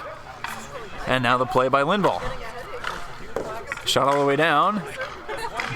Enough done by Cookingham to take it forward for the Rapids. Left there for Fair. Good back check, Marshall. Linval now working on Fair. Kicked down low. Rudolph there. Now Steckler jumping in the play. Shoots that off of the mask of Hayden Drake. 1 minute left in the game. Rapids are hemmed in here, can't pull Drake. And now Steckler very happy to post up. Couple extra players jump in the play and... Ooh, what? Oh, wow. Interesting. Third penalty of the season for Big Mike Steckler, who I'm not sure if he's really appealing it, but he will go to the box, and it will be 4-on-3 plus the extra attacker for Rapids. I mean, timeout. In that situation, I'm sure he'll gladly take the penalty in exchange for basically trying to kill time there as we're under a minute. All smiles on the Gladiators bench, it looks. They've played a fantastic game. Yes, they have. Defensively, they have been on it. And they've always been very good, but now you get Linval back in the mix, and that just adds another dimension. And for the Rapids, I mean, obviously they're missing a lot of their big offensive players, but it would have been nice to see them get a little bit more aggressive, especially since they've been down this whole time. We saw some flashes of it occasionally, but just not enough. But still time. Yep. But you're going to have to score really quickly here. I don't know. I know we're under a minute. I don't know how far. I don't know. 40 seconds. 40. So it will be the top line just about, for Rapids. And a 5-on-3 as the goalie is pulled. Lavella on the draw against Ward. Ward's been good all season. Commentators curse, though. Oh, Ward does win it in the end. Well, at least briefly. Fair sends it off the wall to Steckler, who can turn with a little space down low. Lavella to the front of the net, loose, hitting away. Bowman got a glove on it in the end. Rapids will get it back, but they've got to put it on cage immediately. Cookingham waiting across. Steckler's shot blocked and gloved by a combination of Ward and Linval. And that will just about bring an end to the game as it's cleared all the way down. 10 seconds left here. Fair across. Steckler. Save Bowman!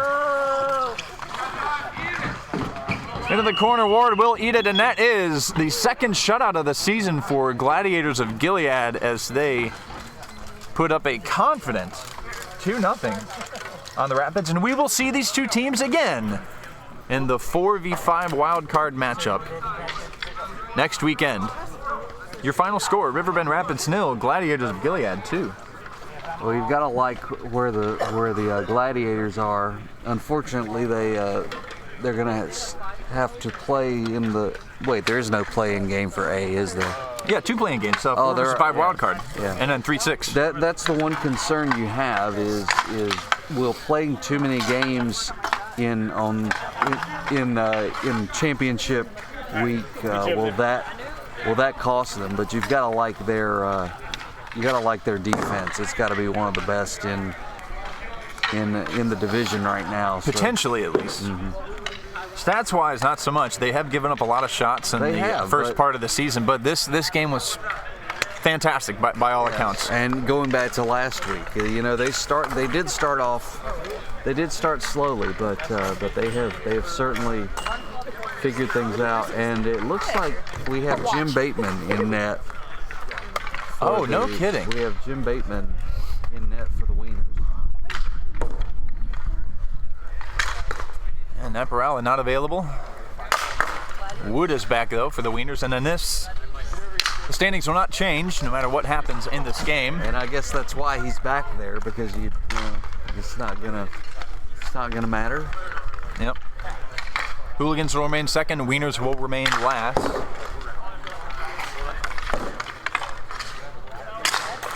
Well, we'll see if either of these teams can build some momentum.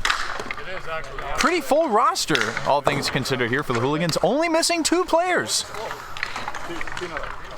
Who are the 2 players? Linsky, unless he's going to show up in like 2 seconds. Well, that is. Yes, he does. That would be classic Kevin Olinsky, but that's not an insignificant loss. Yeah, they missed him last weekend. If he's not there. Who's the other one they're missing? Becht. Pete Becht, I do not see. Low-key, he's like top 3 defenseman once again. Just all season long shutting things down. Only 1 goal and no assists for him, but he is the embodiment for me of a shutdown defenseman. Still, after all the incredible players that we have in this league, it's Pete Becht. Well, you don't have very many. You don't have very many that are almost exclusively stay-at-home defensemen. What are you, cold? Yeah, man. I still got this wet shirt on. I am really cold, to be honest. Did you sweat? I did sweat. Yeah. So now the shirt's wet. cooling down or whatever? Shirt's wet. I didn't sweat. I'm still cold. It's like 70 degrees and you'd be cold. Maybe. This is the stat sheets. Yeah, man. I got missed opportunity getting John Lavella goal. Would have had 1 goal, 1 assist for literally everybody on the team at least. But otherwise, freaking loaded numbers. That's right. Little different range of competition down there, but also legit respect. Stats are stats. Correct. It's the skill going against the same competition, so in ratio it's similar. Maybe, yeah. These have the chance to do the second ever all 5. Most valuable forward, defenseman, goalie, MVP, and the chip. Bro, the V's never win awards. They're about to. Only championships. I know, right? Well, no, Have you guys won one? Yeah. no. I haven't either, That's all I man. fucking care about. I'm doing it this I year. told trust Chris, me. I was like, I'm not fucking leaving. me personally, like, I'm I'm not gonna win any awards, but like, Rudolph might, Mahosky? Vaughn might, Mahosky, yeah. That's true. Yep. I'll get a couple. I'm gonna be honest. Like I have you like top 3 for MVP. Your team plays better with you. You spray the ball around. Great shot. Good defensively. I'm going for the sportsmanship award again. Just want to go for it every year. Yeah. If you win it, it's going to be off of that one play like 2 or 3 weeks ago where you were behind the net in the second period in one of your games, and you were just like, just resting, just literally just resting, just scrambling. Yeah. And Colin said it beautifully. He was like, that would have been the most Jack Ingles goal a Jack ever jacked, or something like that. I was like, hell yeah, it would have For been. A and B, or just one sportsmanship? Oh, that's a good question. We did only do one sportsmanship award last season. I don't know. I should know. Go for me. Go for Jack. I've already the won it first once. campaign I've heard, so I've already won it once. I'm trying to win it twice. Yeah, you still have to win most valuable goalie. That's the only award you Yeah, I haven't know. won. I'm looking to do that, man. I got all of them, every single one of my awards up on my, my mantle there in my kitchen. Yeah, man. I walk by them every day. Yeah. Hell yeah, man. Little things that remind you you're a champion. That's right, man. Yeah. But I don't have the big cup yet Oh, it's coming. under my own captain name. I got one under the refrigerator, so That's right. that belongs to you, Aaron. My team's a lot like that team back in the day. You think so? I think your team's better. We had the spirit, but at the same time, like it was like Pinto had the skill, and that was about it. We just ground. Well, we're underway here. This somewhat inconsequential game gets underway. Good early save from Bateman off the blocker. Come on, Kennedy. That comes back to Forbes, who saved and behind the net, cleared by Stock. Off the wall by Janiga and down. And there is Pete Becht, actually. Cleared up the wall, but not farther than Janiga for the moment, but it's back with Forbes. Walks in on Bateman, backhand across, shoveled by Stock away from the net from Cernus. Cernus back up to Becht. Becht back in. Pushed behind the net by Bateman. Stock flips it over the net and down. It's hard because there's 2 of us going on the same day. How do you Becht. Cernus. Becht again. Across. Zakowicz snapped. Blocked, but it comes free. That shot saved by Bateman on Forbes.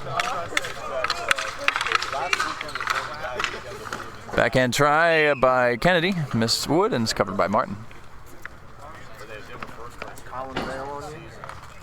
Yeah. It happens. It's no one's job to do this dumb camera. Oh, Prussia? I did see Prussia, never mind. Only missing Kevin Helinski are the Hooligans. Finally have a nearly full roster. You got time? One on you slow. Janiga. Pushed behind the net by Prussia. Slapped down by Peters. Played here by Wood. Cutting in. Shooting over the net. Didn't like it. Canego fanned on it, but got it back again to clear it down to Mount. Some potential MVP there. Speedy Janiga. Couldn't get it up the boards. Pruscia's got it back. Backhand sweeping try. Shot all the way down by Peters. Canego. Becht. Malmstrom shoveled across above everyone's heads. Janiga down for Trini. Sent it across to Wood. Couldn't get control. Nice play Malmstrom to find Pruscia and saved. And that nice little flash to the leather from Jim Bateman.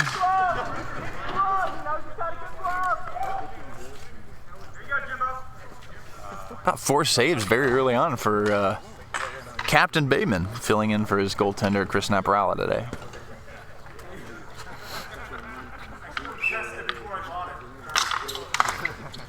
Draw 1 and backhanded down by Petrini. Nice little interference play from Martin, but Janiga jumping up into the play just missed Prussia, who's got the ball now. Walking in, shot it wide. Malmstrom shot that off of Peters. Backhand clearing attempt tipped by Malmstrom out of play.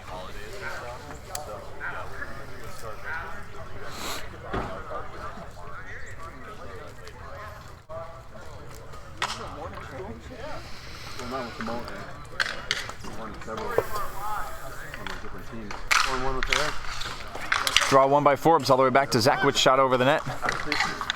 Cernus behind the net. Connecting with Zakowicz. Zakowicz has it back. Up to Forbes, who shoots. Blocked, way out of play.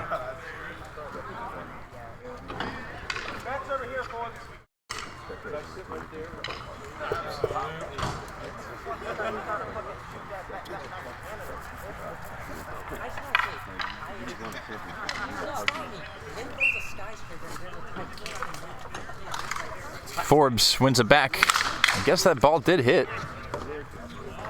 Cernus below the goal line for the Hooligans. Goes through Peters, slided through and hitting away a couple times. And of course, James Forbes, 12th of the season, gets it through Bateman in the end. Or he doesn't. What the hell? I thought it was covered, and then freaking Allen signals the goal. Pointed. All right, no goal. Covered by Bateman, nice. Awkward play there for Zakowicz with the pressuring Wood. Will end up going D to D to Becht anyway. Becht down to Cernus, off of his foot. Good control by Cernus to get forward, but good stick in the end by Peters. Shot from Wood, following in his own rebound. Wood still with it. Back to Peters. And to Wood. Back to Peters off his foot. Backhanded to the crease. Nice play, Kennedy to knife that to Stock, but good interception from Forbes. He's back the other way, miscommunication. We'll come back to Peters, who lost the handle. Now goes back into the zone, but Kennedy can control there for the Wieners. Away from Kennedy now. And Cernus, the control. Cross to Forbes, who shoots it. Almost caught Bateman off guard, who gratefully covers.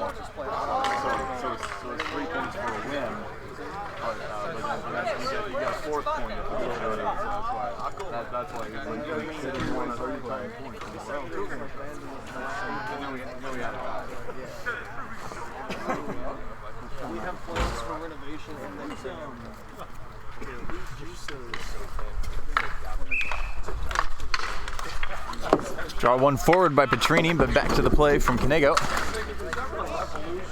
Floats through to Bateman, held.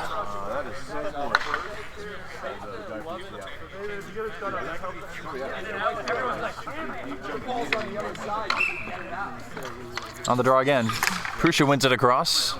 Knocked out by Stock. Off the wall to Prussia. Janiga in his own end zone, one of the two words. Comes away from Petrini. Janiga kicks it forward. Malmstrom tried to go back to Prussia, but that shot there was saved by Bateman. All the way back to Becht. Shot blocked by Wood. Glove down for the control. Wood dancing his way around a couple hooligans and shot that one quite far out of play.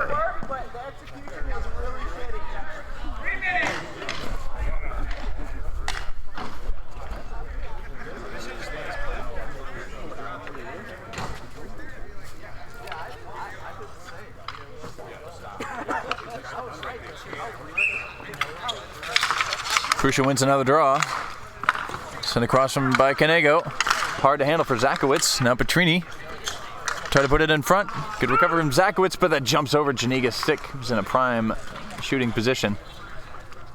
Shoveled by Stock. Comes down for the play by Kennedy. Turning away from Canego.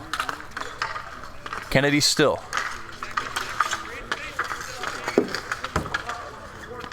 Nice play by Kennedy there to go to Petrini, but the diagonal pass intercepted by Prussia, racing forward with Malmstrom here.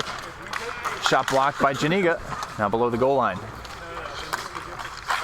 Janiga wins out in the end, but can't clear farther than Canego, who goes across to Prussia. One-timer, blocked just wide of the net. Canego. Not quite on his forehand, goes down low to Malmstrom again. That passing attempt just missed Prussia. And back to Beck, shot all the way down into the glove of Bateman. Actually, no. Last week we only had like 5 players, and one of them was a fill-in from Bateman. But we've been missing Q because he threw his back out during a golf session. And then, well, that's bad.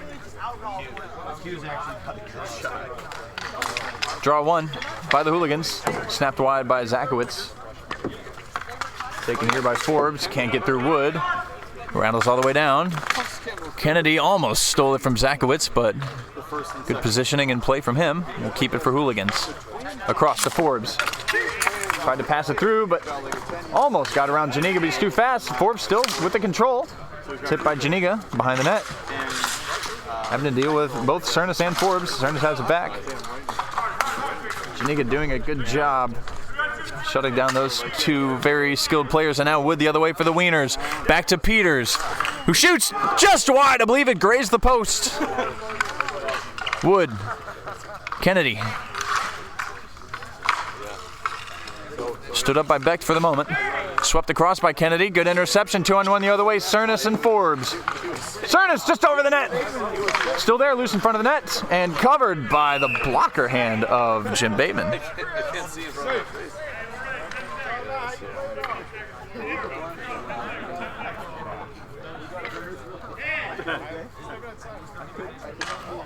One drop here left at the end of the first period.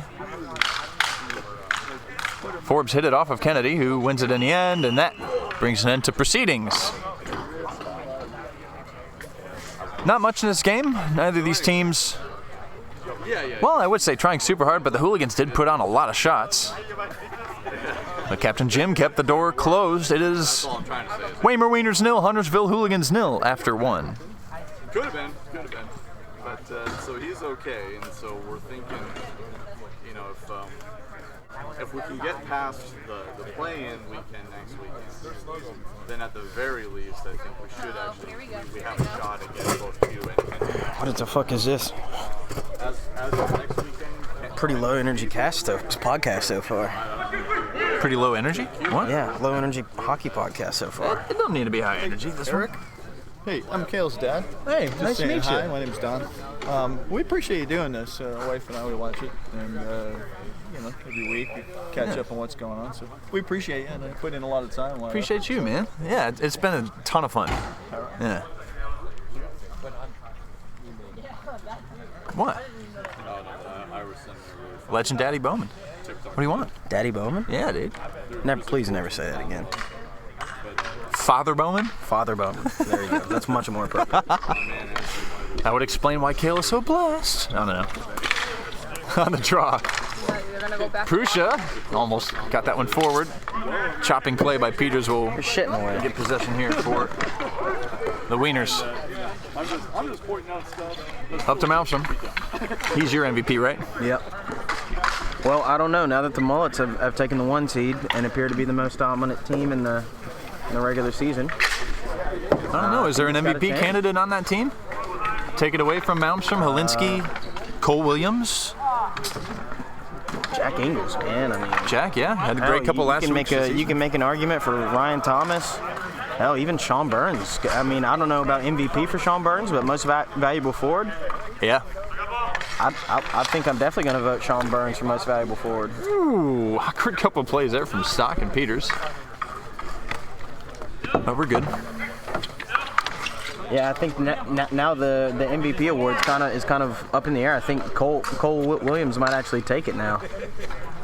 Yep. Now that the Hooligans have kind of stalled out a little bit. Ooh. Malmstrom shot that one wide off the turnover from Stock. Where's the ball? That tipped out of play. Yeah, Cole Williams, 20 points on the season. Only player that will be able to say he has done that. It's good for him. Exactly 20, 12 and 8. Would have liked to see Zach McKenna today, but, you know, he's got stuff going on, I guess. Yeah. A lot of great arguments for MVP, MVP, D. Most valuable goalie is going to be interesting, too. It probably should be Hickey, but Cale Bowman, at the end of the day, 2 shutouts. Pretty darn good himself. Wood had that one blocked by Becht. Going the other way for the Wieners. Wood has it back, blocked again by Becht. Uh-oh. Ooh, sliding play by Sakowicz. Kennedy able to keep it, swept it in front. Backhand try, loose in front of the net and covered Martin. Not sure if Patrick Martin has a bid for MVG anymore, depending on how this game goes, but could be a three goal Well, race the there. Hooligans are locked in at the 2 seed, right? Yeah. Locked in. Yeah. Can you give? I don't know. The awards are going to be interesting. Yeah. Ooh, Cerna's able to get that one through, but Peters wins just in the nick of time. Cleared all the way down, glove down Kennedy. Sweeping it through, almost caught Piedmont off guard. Wood working there against Zakowicz, and now Forbes. Forbes turns away. As Wood goes all the way back up to Peters, who shoots it all the way down, and now is paddled away by Patrick Martin. Wood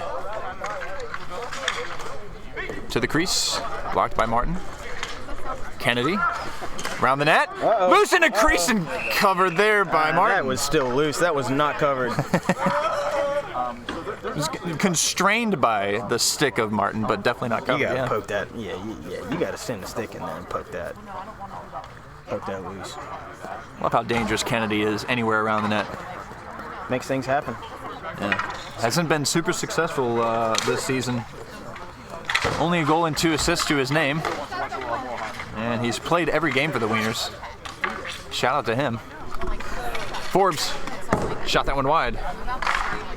Cleared down, not farther than Zakowicz, who jumps up with some space here. Left it for Forbes, across, and that's Huntersville Hooligans hockey right there. That was beautiful. And finally, Forbes gets the best of his good buddy Jim Bateman. You know who's been impressive this game is Jim Bateman in net. It's been rock solid. He's already faced like 15 shots or so. Very busy first period. Not much you can do on that one. 1-0 Hooligans. Tipped through by Forbes and just missed the net. Nice backhand try. That tic-tac-toe. Squiggle behind the net. That was nasty. Up the wall, Kennedy. Janiga breaking, Kennedy misfired. Canego across to Forbes and went down to Cernas. Why not?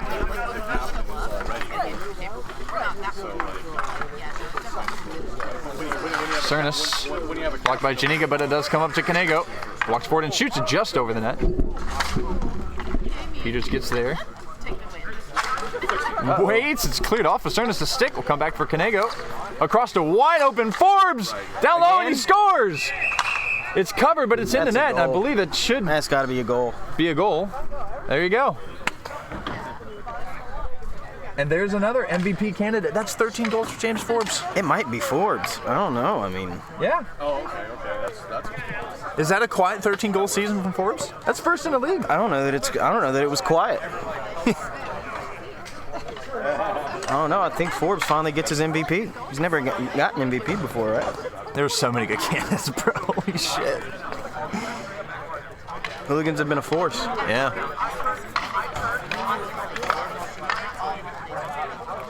I did notice that Connor Malmstrom's license plate is Firepower. Firepower? Yes. Whoa! Speaking of Sam Wood. Yes, his license plate is Firepower. It's very on brand. But also his brand is being unpredictable. Yeah. And doing shit being way cooler than you would think he is. I mean, he doesn't have a blazing shot or anything, but he has literally everything else that would suggest firepower. Speed, control. He's just a menace. And commentator Curse makes that ball go through his feet. Welcome back to another Blaze of Connor Malmstrom session.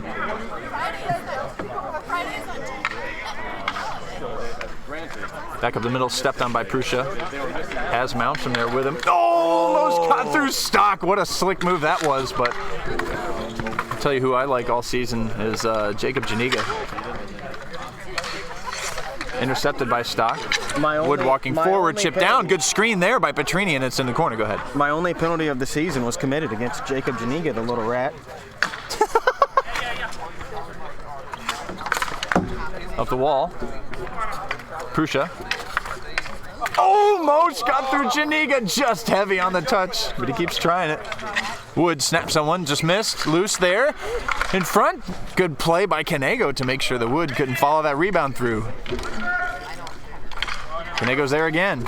Across to Prusha. Snaps that one over the net and out of play. My camera work is not very good. Quick game. It's going back and forth pretty quickly.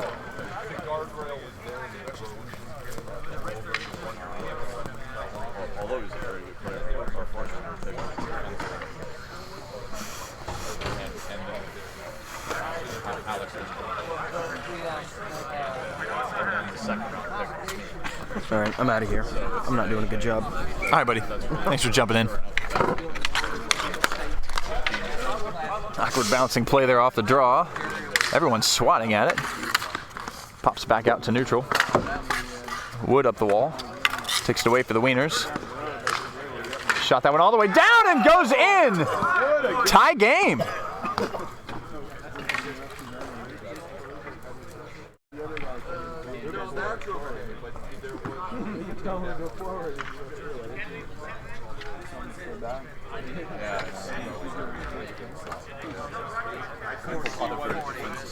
Spoke of the unfortunate lack of points for Jeff Kennedy this season. He gets the tip goal there on the shot from Wood. Wieners have come back from 2-0 down. Off the wall, Wood, good control, up to Janiga.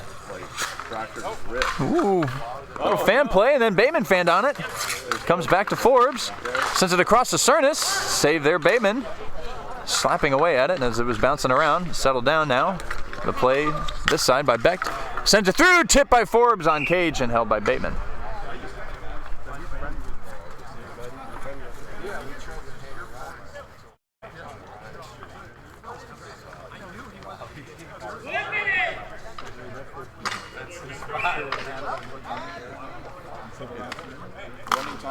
On the draw, Forbes knocks it forward, but the Wieners will take it forward themselves. Peter shoots that one just wide. Kennedy couldn't follow that one in before Beck could get there to knock it to the corner. Out of play.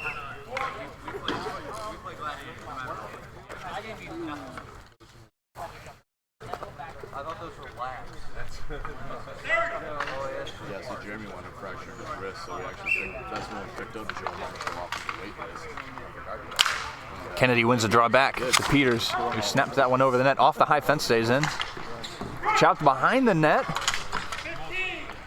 by Cernus, who does get the ball back. Tight space here, kicks it forward. Tipped by Stock, down to Kennedy with about 5 seconds left here. Swept down to Petrini. Disconnected, and that will bring an end to proceedings. Couple goals for each team. 2-2. Going into the third. That's Joe Marshall. Yeah, Joe Marshall. Yeah, I guess it took him too long to register. I know. I'm like, God, how did you do that? Instead of in the pool of starting players. All smiles from both teams here, more or less. The unfortunate accident with Jeremy meant that he was going to miss the whole season. So they let us pick him. As there isn't a whole lot riding on this game. But it's entertaining.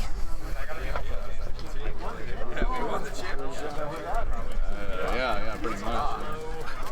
But I mean, for the record, Defending champion Waymer Wieners here against the previous champion Huntersville Hooligans, who always have good fall seasons.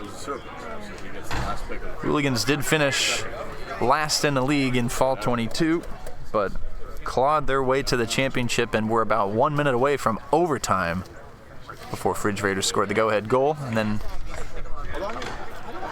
a decisive goal after that to win 4-2. Wieners came back and won winner 23.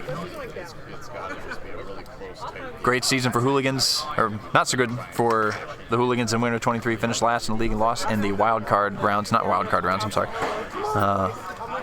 Did not win a playoff game, but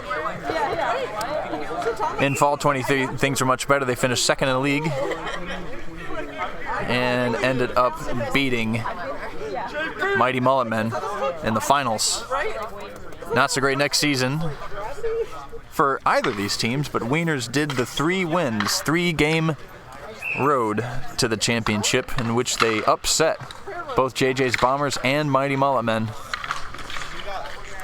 And looking to build a little momentum here going into the playoffs to possibly work that upset angle again. Having Sam Wood would help them greatly. It's Connor Malmstrom going to work on Nick Petrini down low. Sends it in front. Great block. Petrini still loose. And Prussia scores in the end to give his team back the lead.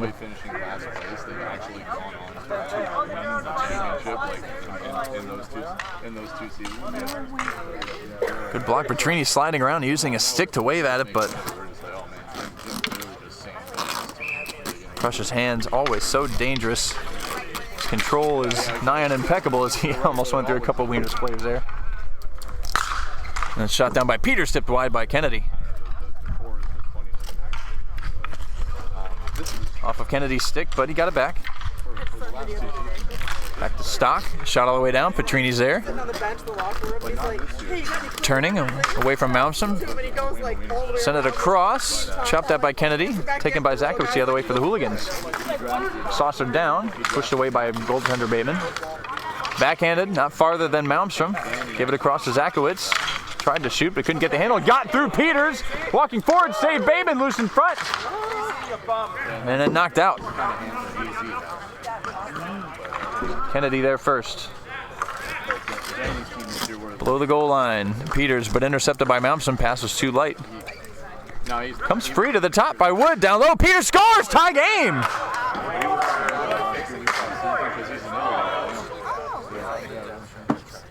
Peters' 4th of the season. 2 assists on the day for Wood. You can see the difference that he makes for this Waymer Wieners team. I'm sorry, that's 2 emails. Forbes wins the draw forward. Slapped out by a couple of Wieners. Forbes has it intercepted by Kennedy, turned to the other way. Wood shoots that wide behind the net. Canego up to Forbes. Across to Beck, wide open. Back to Forbes, scores! Jeez Louise.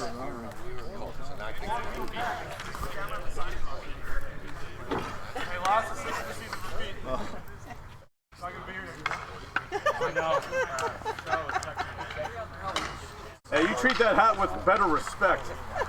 There's a little malice on that throw, I guess.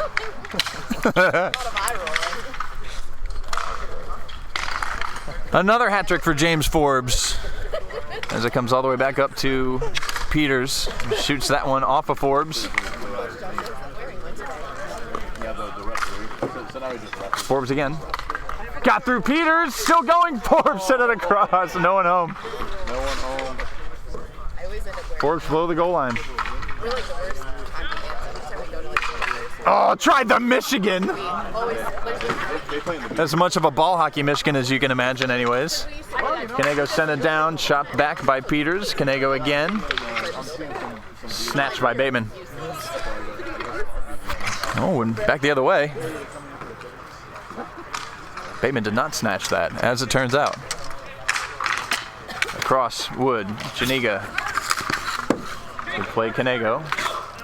Into the space. Oh no, great play. Malmstrom jumping up into the play, but seen wide by Bateman. Malmstrom up to Becht. Back down to Malmstrom. Got that by Janiga. Malmstrom just wins. Got it across to Prussia. Snapped it over the net.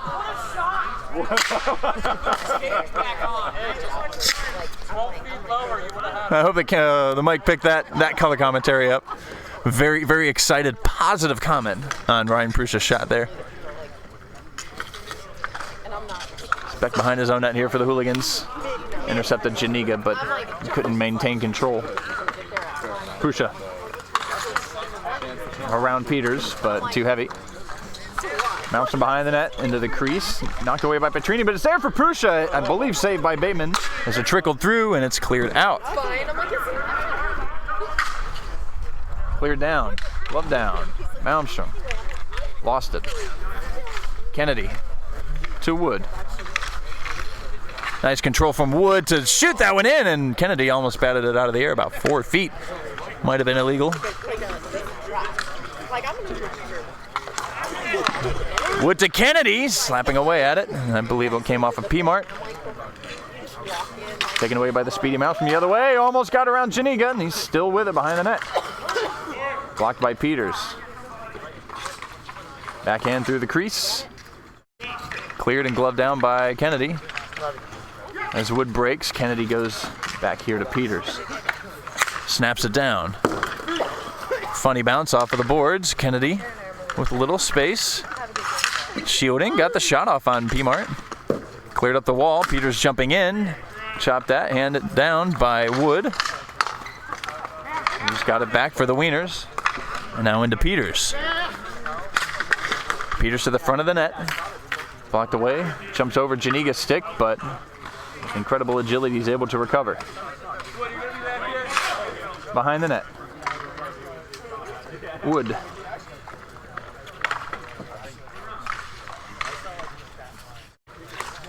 Stops and starts. Goes to Peters, looking for the give and go, but it was a difficult take. Zakowicz takes it away.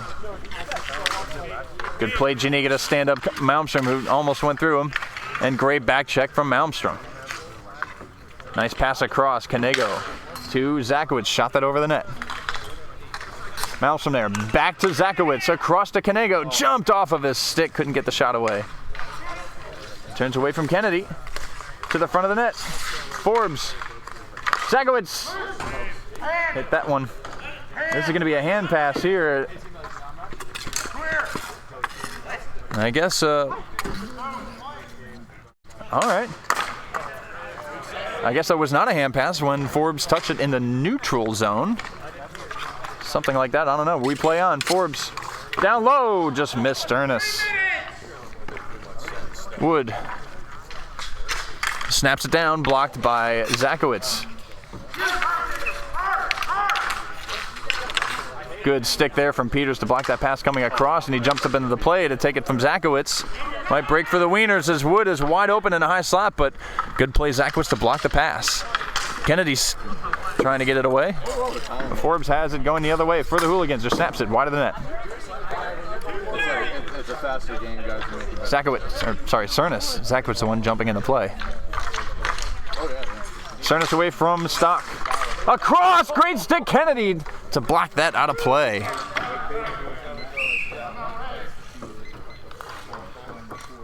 About 2:15 remaining in the final period here. Hooligans only winning by a score of 4-3.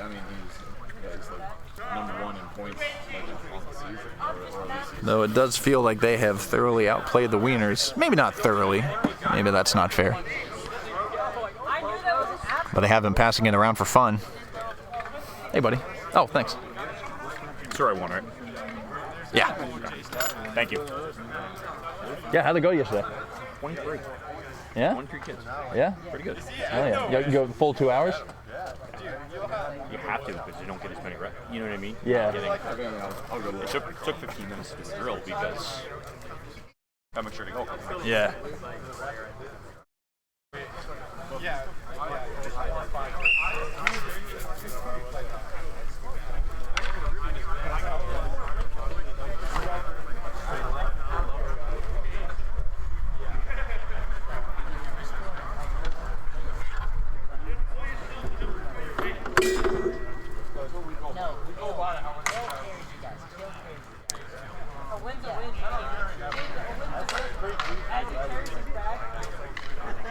After the Wieners timeout, 2 minutes, 18 seconds remaining in this game.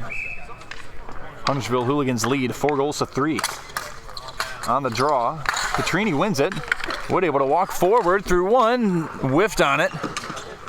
And working down below the goal line against Pete Beck, but loses. Does come back to Stock, who shoots that just wide of the net. Sakowicz wins out against Petrini.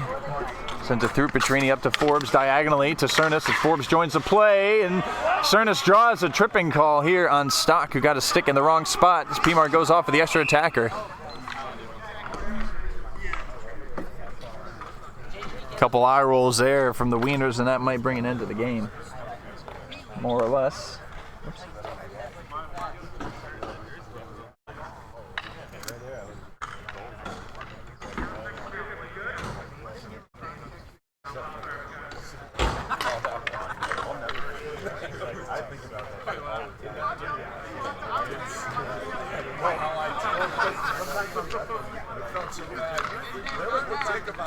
It'll be Petrini, Wood, Peters on the penalty kill as the draw comes back to Canego. Won by Forbes, down low to Cernus. Canego, Becht, Forbes and Cernus on the power play. Cross to Becht, who shoots wide of the net. Rattles up to Canego. Canego even. Blocked by Petrini. Canego got it back and did get it to Forbes, who controls and shoots it down low by the stick of Cernus, and now Wood can go the other way short-handed for the Wieners. Backhanded down. We're going to keep an eye on Bateman. Wood controls the hand.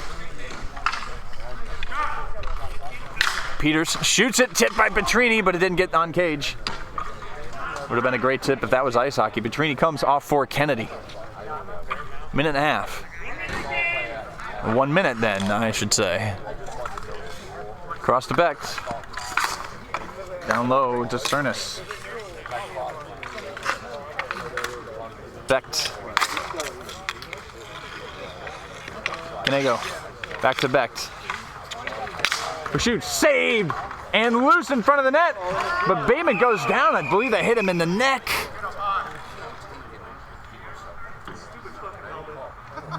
Stupid helmet, he says. Does not have a net guard.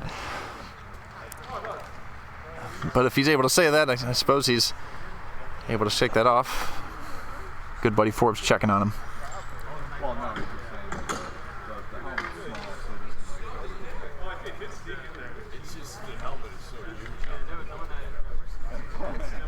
It's a heavy shot from Becht as well.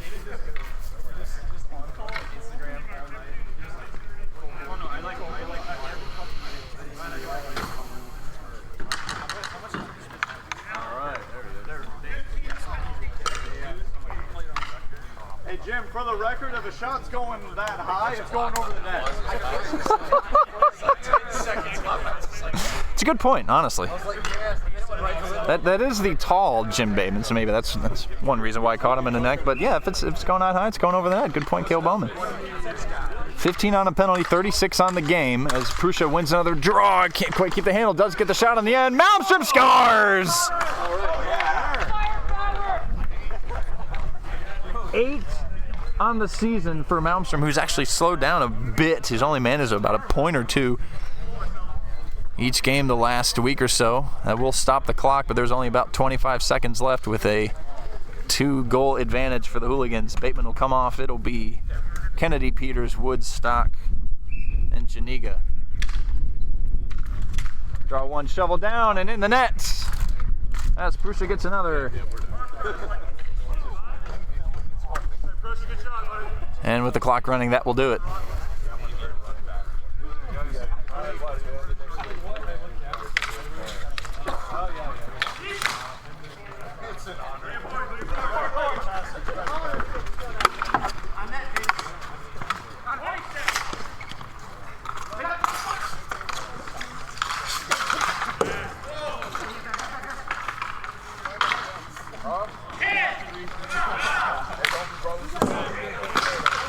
Wow.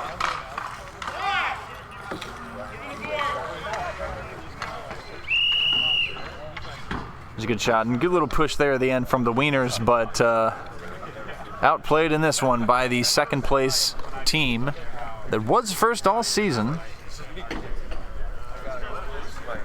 But in the end, the final score is Weimar Wieners 3, Huntersville Hooligans 6. Hat trick from James Forbes, 14 goals on the season, leads the league after all is said and done in A-League and has made a nice bid for MVP. 14 goals, 3 assists for him.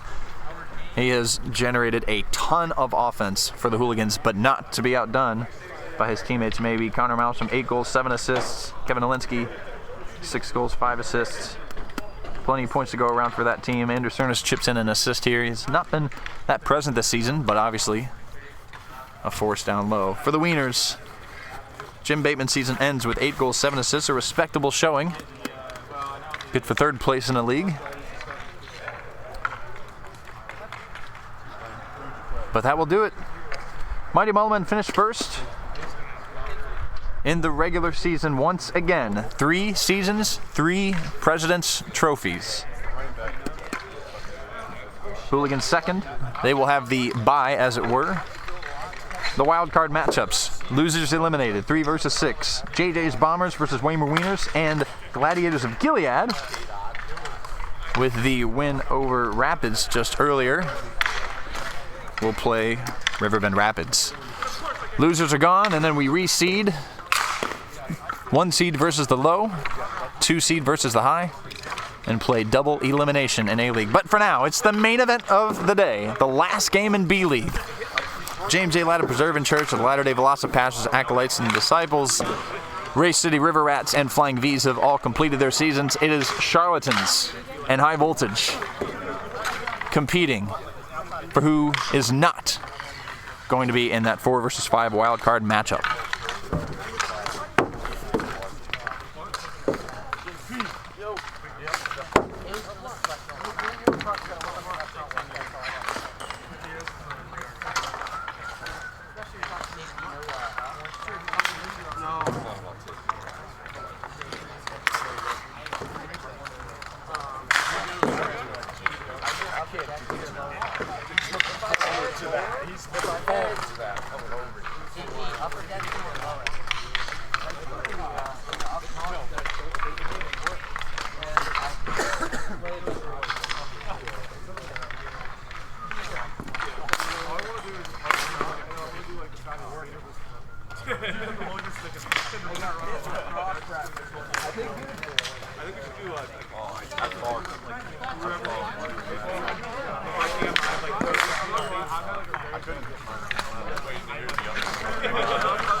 Dude, you just made an MVP bid. Did I? Yeah, with that hat trick, bro. I think you are definitely in the running. What did I get? 4 points there? Definitely a hat trick. Did you get an apple? I don't think so. I think you did. What did I get there? Definitely a hat trick. I don't think you had an assist, but I might be wrong. I did on Cernas' goal. Oh, yeah. Remember, it was him to me and then me to him right after. I gave it to Alinsky. Hilarious. Alinsky's not even here. I know. I better change that around. So. No, I'm not the stat guy. Is that a LeBlanc blue? Huh? It's like the same font. I don't know why I never thought about that. Look at it. Yeah. It is. Almost. Just about. It's got the nice little accent there. All right, who we got here? Pretty much full roster for Voltage. Top line here, Rose and Tredakosny have been great all season. Captain Rios back with DeRosa. Vincento coming off the bench. Everyone there. Huge vacancies here. for Charlatans. Ray Jasinski and Joe Berg missing. As we are underway, winner will take second place. All the way down from either 4 or 5 as they are tied on 11 points. As that one's cleared down by Joe P. Cleared off the fence by Rios. Henderson sent that one back in front. Rios left it there for Rosentreader. Looking for a backhand pass. Watched by JD. Up to Rios. Snapped it down below the net. Rosentreader to DeRosa. Blocked by Placido a couple times. DeRosa again got it through to the slot, but it's cleared out by Joe P. On cage and just wide. Joey Petrolisi sent that one through the crease, but nobody was there. Flip down. Away from Henderson. Henderson tried to connect with young Joey. Forces that clearance there. Shot down by Petrolisi, tipped just wide. Good forecheck from Petrolisi to take it back. Away from DeRosa. Through the crease. Missed Henderson. Nice pass by Henderson to Placido. Off his feet though. And he jumped up into play. Might be 2-on-1 the other way here. Blocked. Rosentreader again. Backhanded into the zone. Rios. Captain matchup. Old Joe wins. Shoots it down, tipped wide and out of play.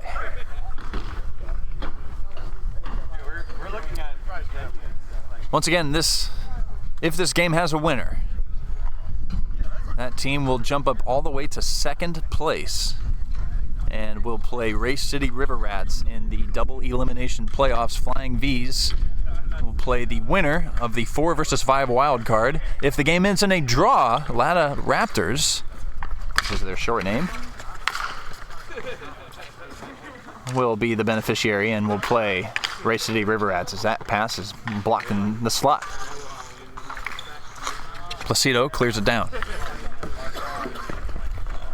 Weber races to get there first. Clears it off the back of the net. Has it again, but bounced back for the play by Henderson. Tried to backhand it to the front of the net.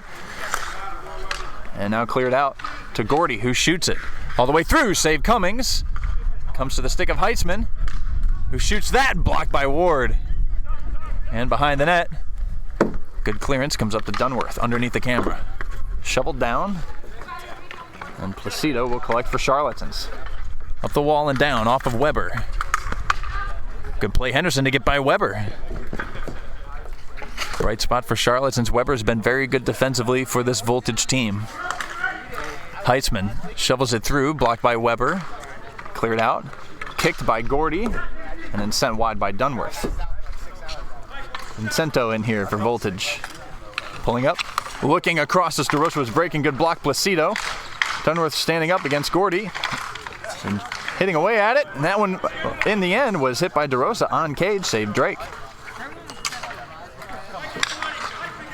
Dunworth across to DeRosa! Is that in or not?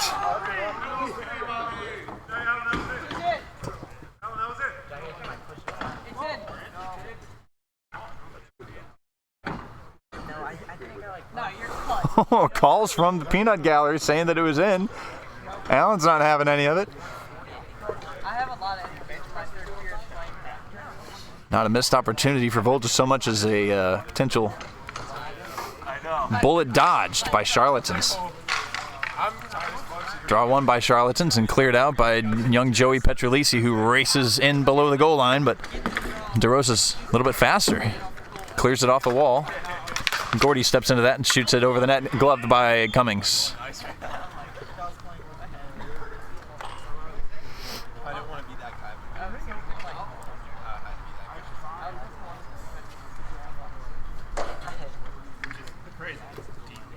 Eric, you gonna commentate pickup?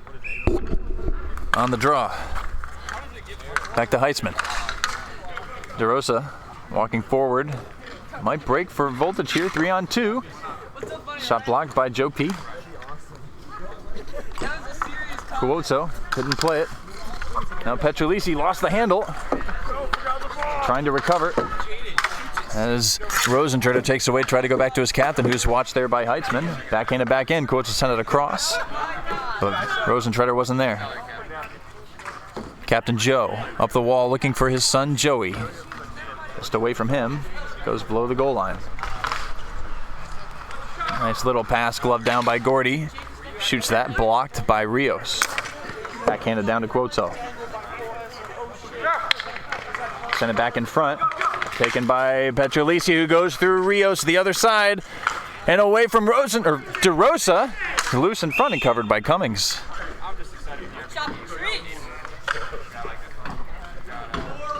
Just barely enough done by DeRosa to make sure that Petrolisi couldn't slide that one across to Heitzman, who was waiting.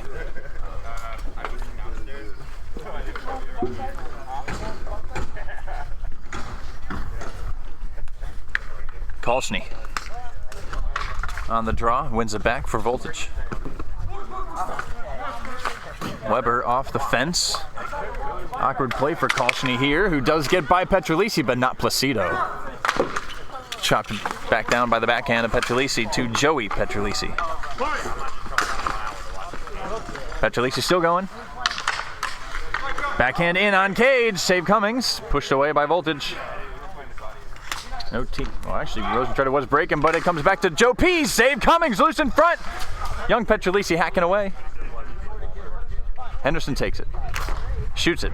Blocked by Weber. Henderson gets the rebound. Chopped again by Weber. Great play defensively again. And clears it down. Rosentreter gets there for the Voltage ahead of Petrolisi. Tried to chip it off of Drake. I'm sorry, that's Kolschny. There's Rosentreter. Cleared of the wall by Placido to Henderson.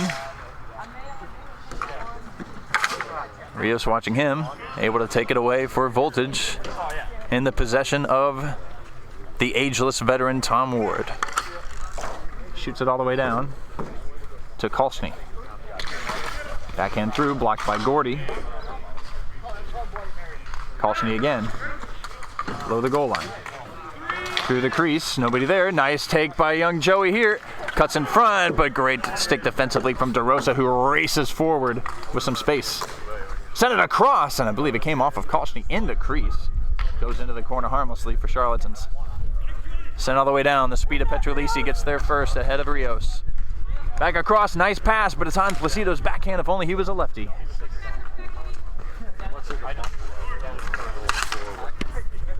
Back up. Rosentreter, Kolschny interchanging. Kolschny still going. Good play defensively from Henderson. Shoots that off of Kolschny's stick. J.D. Henderson wiping at it. Couldn't get Wood on the bouncing ball. It's cleared all the way down. Gordy under pressure from the aggressive Vincento. Dunworth able to knife that one back for the Voltage. Back in front. Off of the foot of Placido. Good play, Petrolisi, to give it to Heitzman. And just enough done at the end by Vincento to muffle that shot to make it go wide. And Petrolisi working hard down low against Captain Rios. Rios has to be careful not to hold a stick there as Petrolisi continues on. Still Petrolisi looking for a little space into the slot. Backhand try, blocked there by DeRosa and cleared. Nice play defensively from Gordy, but a little bit too heavy. Petrolisi sweeps it across, blocked by Rios. Rios off the wall, just missed Dunworth. Gordy away from Dunworth. Up to Petrolisi, send it to the slot, intercepted DeRosa, who walks forward with a little space on his forehand, pushed just barely wide. I believe Drake got a piece shot there, saved Drake, and still loose, and eventually covered.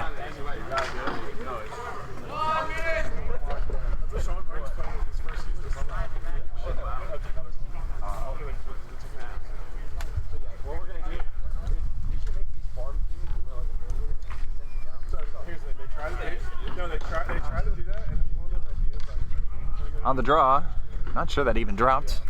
Either way, it goes out of play, will drop again. That one did, and it's won by the Voltage by way of Vincento. Taken away by Heitzman from behind and cleared down.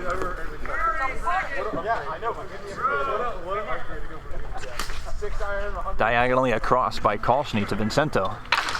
He shoots that, blocked by Heitzman. Petrolisi shot that one and it didn't miss by much from the full length of the court.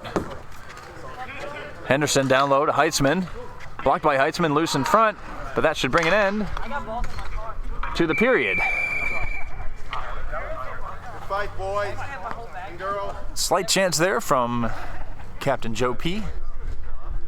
From downtown, he can shoot from anywhere. That's what the Voltage have to be careful of. Not much in that period. Just both teams still trying to feel each other out. After one period, Amigo.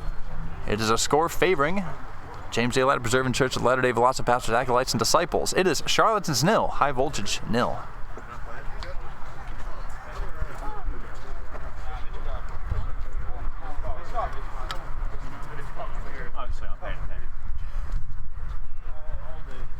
You're free to come and gloat about how the River Rats will not play in a wild card if you like. By 1 point. Hey, I want to point out that out of my entire team, there's only one player that hasn't played in the double elimination ladder.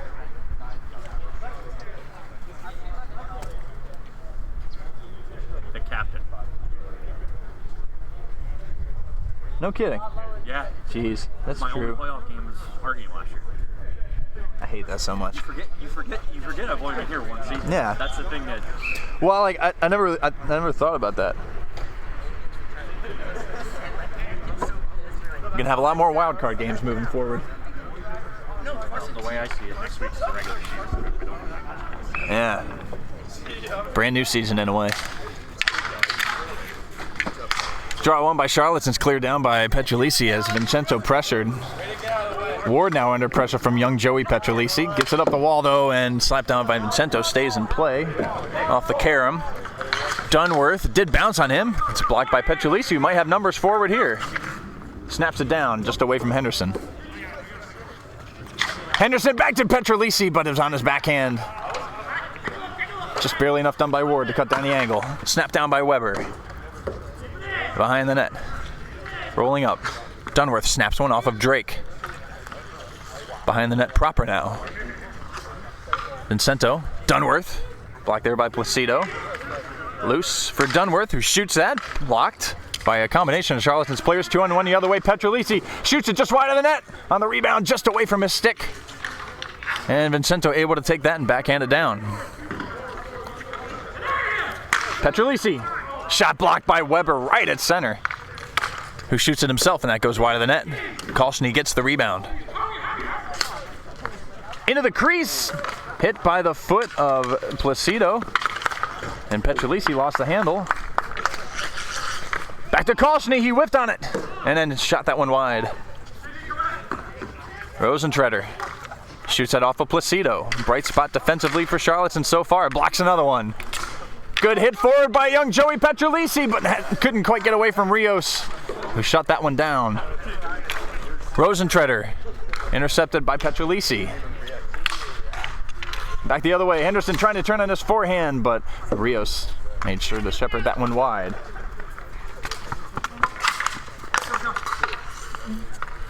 Intercepted by Petrolisi. Couldn't connect with the younger one. Rios sends it down for the play by, Kolschny. Played by Drake, I suppose. And it's back with DeRosa and Voltage. Up to Rosentreter. Shot blocked by Petrolisi. Kolschny. Played down clean by the stick of Rosentreter. Glove down by Kolschny. Backhand up to the point.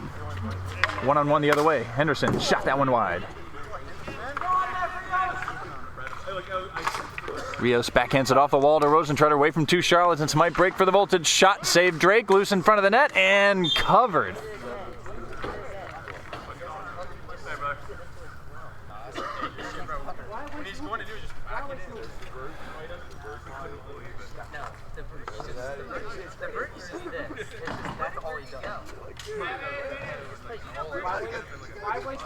Yeah, that was his thought. You're gonna break your ankle. Someone's just gonna. Someone's gonna. Dunworth wins the draw forward. Almost came to Vincento's stick.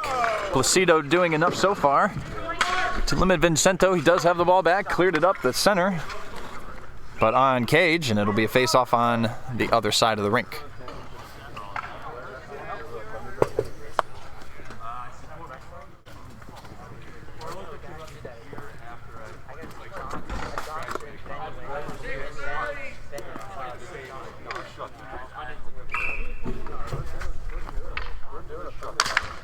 Dunworth wins the draw again. Back to Vincento this time. Looking forward. Good pass into Dunworth, but he couldn't quite react. Weber jumping into the play. Loose in front of the net, covered by Drake.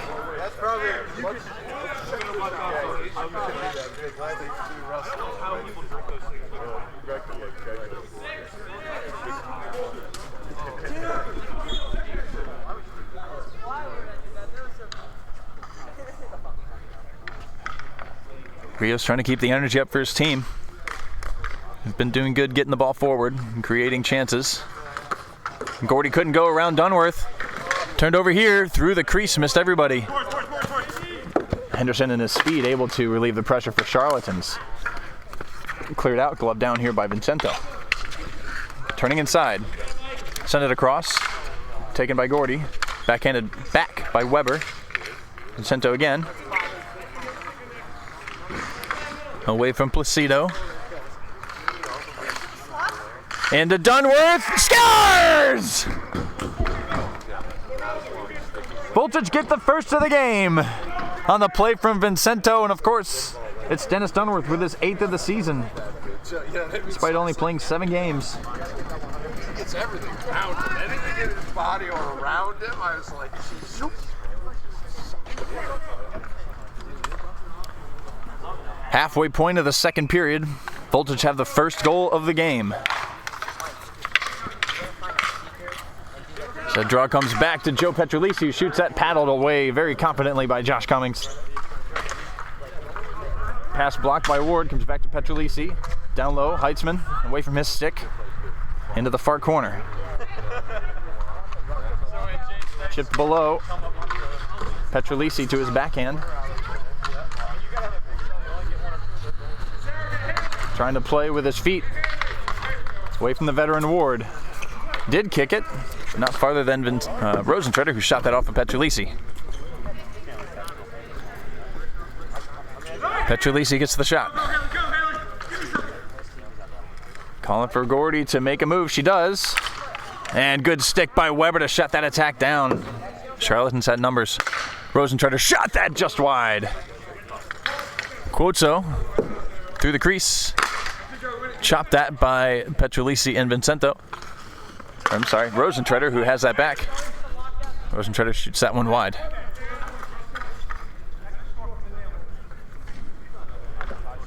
Now Gordy clearing down. Well, Heitzman will get there first. In front of the net. Shoveled by Petrolisi. Petrolisi losing the handle, but good kick play defensively from Ward. Up to Quoto, who fanned on it. Got it back to Rosentreter, who shoots it. Saved by Drake. Played here by Captain Joe. No shot. Goes across to Gordy. Shot it over everybody. Gloved down by Cummings. Third or second?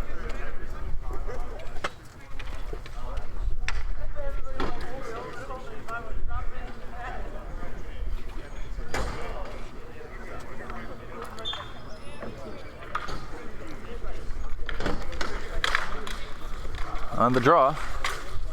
Kolschny just enough to win it. Comes back to Rios for Voltage. Blocked by Henderson. On the clearing attempt, back up to Placido. Shot wide of the net. Petrolisi cutting inside on his backhand. Blocked loose in front and covered by Cummings. Nearly tipped in by Captain Rios there.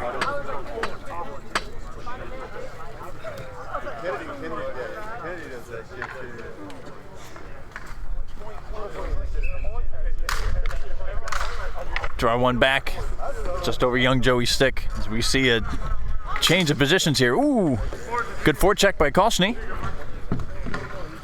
Taking this away for Voltage. Trying to connect with Rosentreter. Gets through young Joey.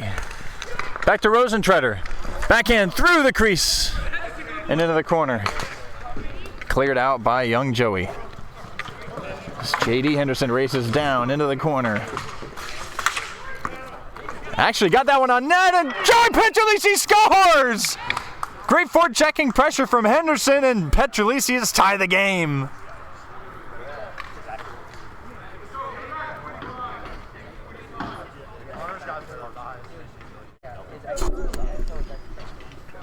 Possible Rookie of the Year, young J.D. Henderson, to the soon-to-be established veteran of CSHL's B League, Joey Petrolisi.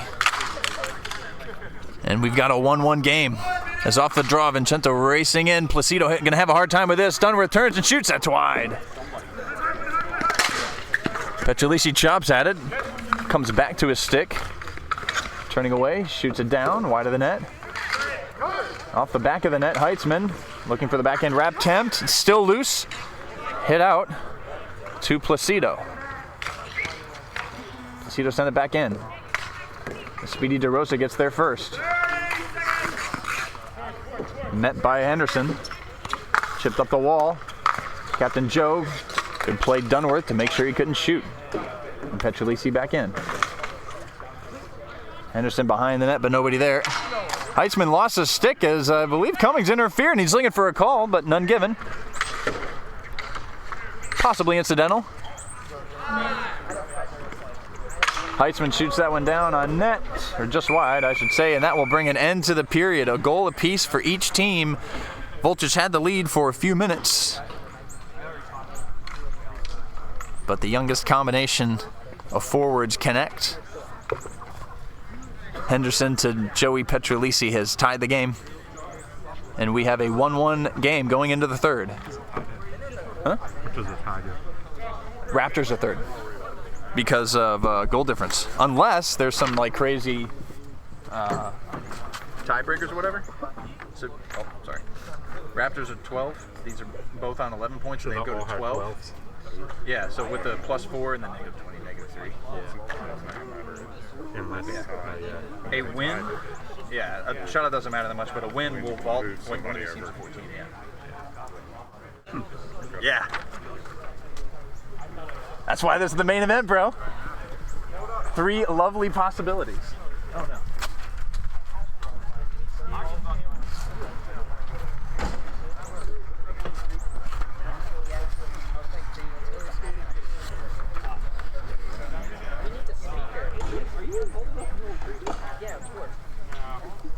Still a score line that James J. Latter Preserving Church of Latter-day Velocipastors, Acolytes, and Disciples would like to see. A tie game. But you got to expect, not only are there a few more goals left in this game, but they might flow. Both these teams will full send it. They need all 3 points in order to avoid the 4 versus 5 wild card play-in. Charlotte's shorthanded, missing Joe Berg, Ray Jasinski, and AJ Lashak. Full team for the Voltage. Will that affect this game in the third? As Kalshny goes forward, missed Rosentreader behind him. Henderson gets there defensively and clears all the way down.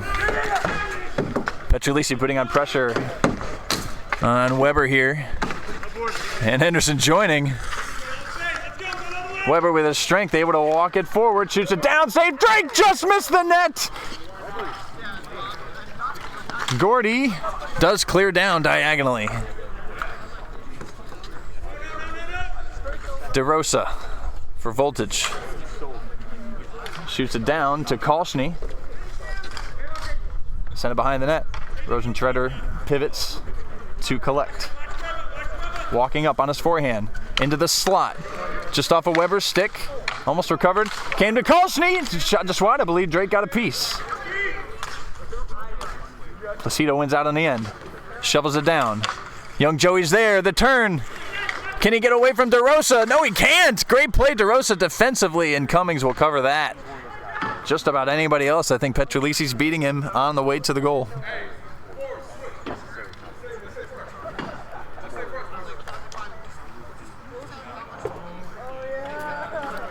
Full sail change for Voltage. Only Placido comes off for Captain Joe. 5 subs versus 2.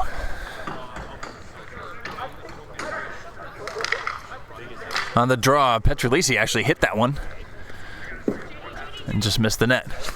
Henderson tried to connect with Gordy, but sent it back to the safer part, so now it'll come back for Vincento. In front of the net, paddled away by Drake. Vincento again, shot that one off of Gordy. Petrolisi comes back defensively to collect for Charlottesans and turns away smartly from The pressure from behind, left it for Dad, and shot that one over the net and out of play.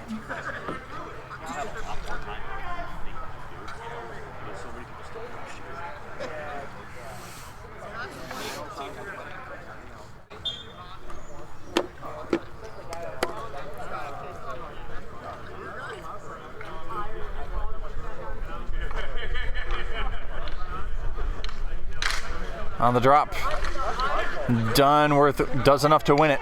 Forward for Voltage, intercepted by Petrolisi, left for Joey Petrolisi. Thinking about cutting inside on his backhand behind Heitzman. Haley jumps in, off the wall by Rios. Vincenzo forward on his backhand. To the slot, intercepted Petrolisi. Left it there for Gordy, who snaps it down on cage, loose in front. Pushed forward by DeRosa. And kept it away from Petrolisi. Shot that tipped wide behind the net. Loose ball comes up to Rios. Shot it down to Dunworth. As Petrolisi slid in to block it and missed. That pass blocked by Gordy. Cleared down, nice pass here to Joey Petrolisi in behind, who shot it just wide. Rios wins it away from Heitzman. Heitzman still following and got a whistle here.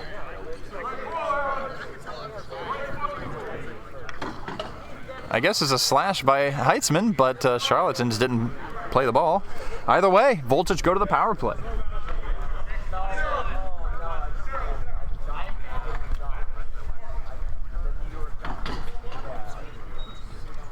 Big moment here, 1-1 game.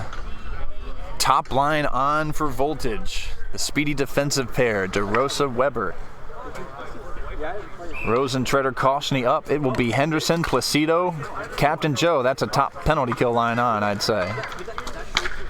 And as Joe P gets that from Henderson, sends it down after the draw win. DeRosa with plenty of space. DeRosa away from Placido. Placido taking it away, kicking it forward, but Weber keeps it for the moment. And then shot down, not far. Back in front of the net, it goes all the way through, scores! Koshny knocks it through Drake's legs as he played it, or attempted to. And Voltage have the lead.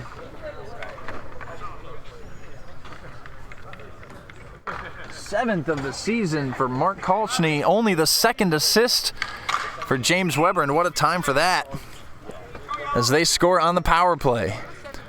Still a good amount of time in the third as Petrolisi wins that draw back, but they couldn't maintain control.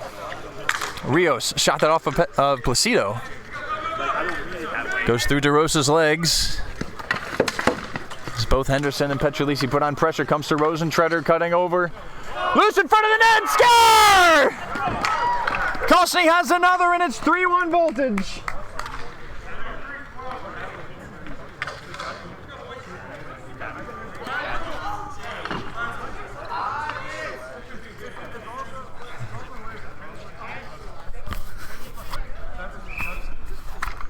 Mismatch down low, late change from Voltage here as Ali does wait to drop it.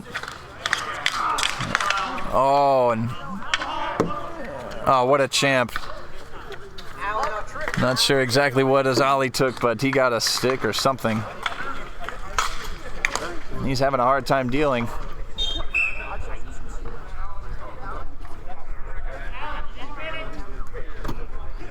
Look at him. You're a champ, Alan. Look, he's still smiling.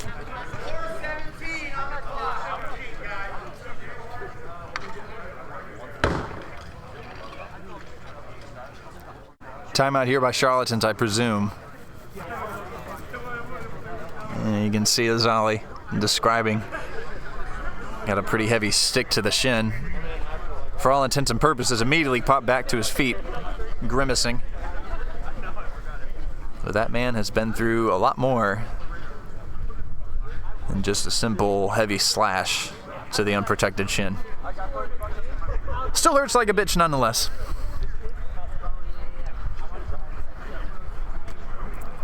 3-1 Voltage. 2 quick goals from Mark Koshny to tie his teammate Dennis Dunworth, 8 goals. Same point line, 8 goals and 1 assist. 9 points on the season, no one in double digit. Actually, just kidding. With that assist by Rosentrader, he should be on double digits, 5 and 5 for the season. But they have been spreading the points around.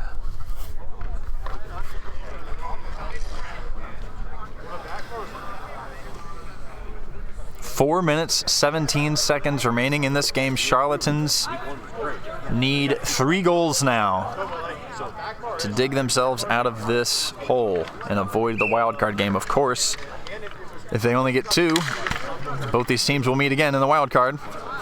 So draw 1 by Charlatans. Petrolisi trying to connect with Dad. Shot down by Gordy. Nice take by Joe P. Looking across to young Joey, shoots. No block there by DeRosa. Backhand score! J.D. Henderson has made it 3-2.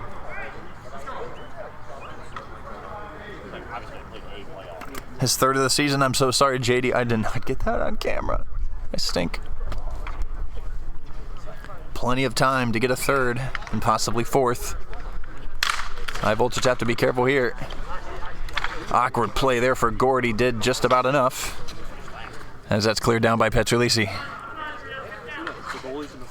Cleared out in play by Rios. Dunworth gets there first, and Vincenzo joining the play. Sent across. Good stick by Drake, the goaltender. Now Petrolisi in his feet, able to maintain control to his backhand. Now the forehand shoots that wide of the net. Down below, Petrolisi working on Rios. Does get possession through the crease, and Joe P. whiffed on it. Hit down by Dunworth, no whistle. I believe Dunworth's momentum just carried him through. Up the wall, missed Henderson. Now gloved down by Vincento the other way for the Voltage. Vincento on the backhand, the other side of the net. Cover there by Drake, reaching behind him. Dunworth was about to stuff it.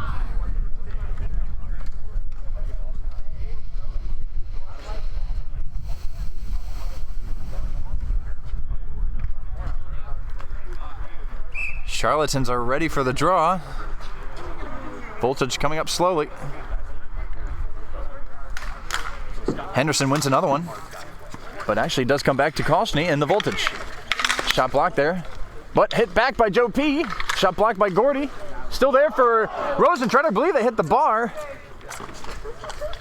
Voltage are still going. Rosentrader. Joey Petrolisi sliding in, lost a stick. Couldn't get the ball, still working on it. Rosentrader still with it. Flipped off the net. Inside 2 minutes. Petrolisi under the camera. Directing traffic, shoots it, blocked by Weber. Glove down, backhand intercepted Petrolisi. Going around Weber, now cutting in, almost slid it through. Still loose around the net. Captain Joe gets it behind the net. Backhand through, still loose. Up to Gordy. Shovel that was going over the net, glove down, another chance. Score! Joe P has tied the game.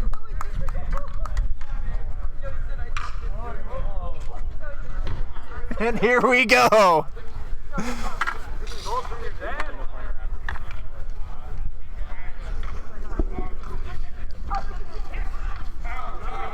Immense pressure from Captain Joe has to come off after that one. Timeout Voltage, who had the 3-1 lead, and it's gone. No, we're gonna have Eric commentate. Eric, will you commentate the pickup game? Sure. Let's go. We're gonna get Alan to ref too, so it's gonna be like the real deal. Yeah, right. Here we go. No, I did have an idea. I'll play, but commentate while I'm sitting, and then we'll rotate with somebody and just, I don't know. Yeah, we'll have J-Stack commentate. It'll be like the other one. J-Stack will just compare everybody. Yeah, like this guy, he's like Chris Paul. This is like Chris Paul. This one's looking a little fancy.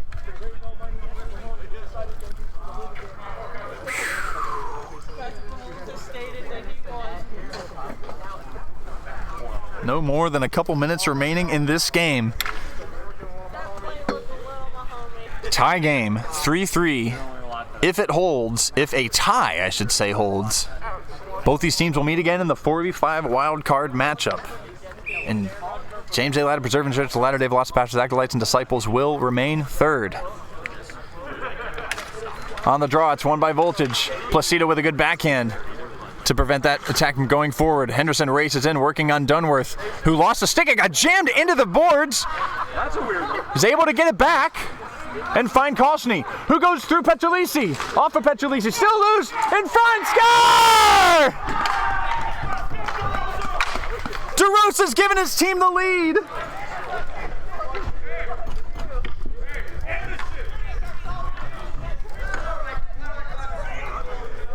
What a strange sequence.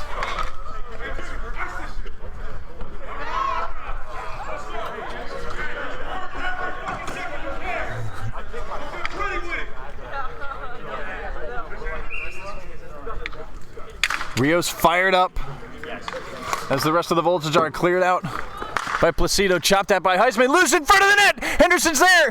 Backhand blocked by DeRosa and cleared all the way down. 1 minute remaining in the third. Charlatans now trail around the net. Taken away by Placido, backhanded up. But it's to Vincento, clears it off of, I believe, Ward there, and out of play. 44 seconds.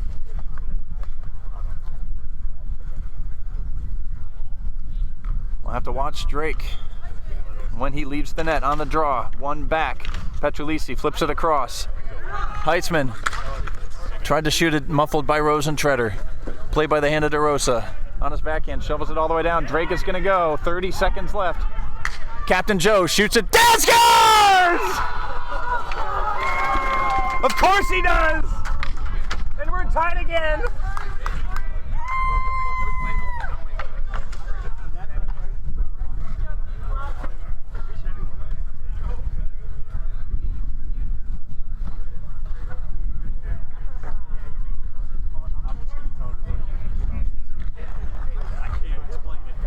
Oh, and how about this? Voltage are going empty net. Weber, DeRosa, Kolchny, Rosentreader, Dunworth on the top line with the exception of Rios, who's been a great defensive player all season, but they want a goal. On the draw, it comes back to Weber. Hit into Dunworth on the far side. Snaps it in front, save Drake. Still loose behind the net. Wrap around. Is it in?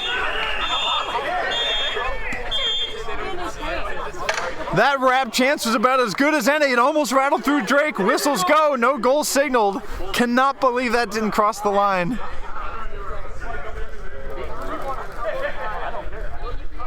Just a little bit of a net adjustment from Mazzali. What drama here? 18 seconds. On the draw. One back. Charlatans win it. Dunworth hacking at it. Comes back to Joe P. Net still empty. Joe P in a corner. Turning. Looking. Down to Henderson. 5 seconds left. Henderson sweeping in front. Great block. Kosny to prevent that getting there. And that will do it. It's a tie. 4-4. And we will see this matchup again in the loser goes home wild card game next weekend. What a rivalry this is. Kicked off in fall 23 when Voltage dominated the season, finishing first, and Charlatans beat them in the final. What does this mean? James A. Latta Preserve and Church, the Latter-day Velocity Pastors, Acolytes, and Disciples are third. We see these teams again next weekend in the wild card. Are they going to pull the goalie again an entire game? What's going on? Maybe. I mean, what was that? You got to go for the win, you know? Go for all 3 points. Electric. Yeah, it was. Why'd they pull the? They just pulled the goalie. Because if you lose or tie, it's the same result for them. They're still in the wild card game. You may as well go for the win. Yeah. Wow. Yeah. Yeah. Yeah. What a finish! Wow. What a finish in the B League, ladies and gentlemen. This might be the premier rivalry. Who's second now? Race City River Rats. The River Rats are second. Yeah, now? 13 points, and then 12, 12, 12. So 24, 13, 12, 12, 12 in the B League. Wow. River Rats James A. Latta Preserve and Church, the Latter-day Velocity Pastors, Acolytes, and Disciples are 12 with +4 goal differential. Wow. And a 3-way tie. for third place. No shortage of drama here in the B League, as has been the case every single season. More so than A League, you could say. What a game.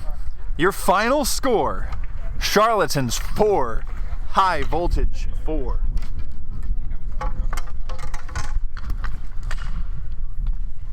Woo! Oh God, yeah, that was amazing, bro.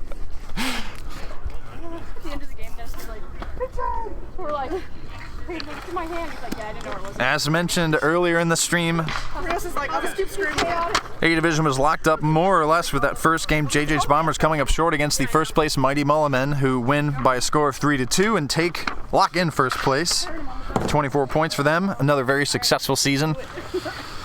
Huntersville Hooligans also win by a score of 6-3 and jump up to 22 points. Maintain second. Bombers third place in 17. Riverbend Rapids come up shorthanded again, a 4-0-6 record on the season. Not as good as their roster might suggest. Are in fourth. Gladiators of Gilead actually jumped up above them in fourth place, tied them on points, 12. And go ahead with the -3 goal differential. Rapids are fifth. Either way, the matchup is the same. Vorvy 5, a wild card matchup there. And then Waymer Wieners, the defending champions, once again not having a very good fall season. It will be JJ's Bombers and Waymer Wieners, a 3v6 matchup next week. And Gladiators of Gilead versus Riverbend Rapids, 4 versus 5. High seed will play the Huntersville Hooligans, 2 versus that. And then the 1 seed Mighty Mullimen will take on the low seed of those teams. One of those 4 teams will be eliminated. And then in the B League, Flying V's will play the winner of 4 versus 5 High Voltage versus Charlatans, and it will be Race City River Rats versus James A. Latta Preserving Church of the Latter-day Velocipastors, Acolytes, and Disciples in the 2 versus 3 matchup, double elimination. That is next week. Stick around. Sort of. Well, I mean, I'm going to end the stream here, but awards are next. We're going to talk about the awards. Which awards are up, which players are eligible, and what they all mean.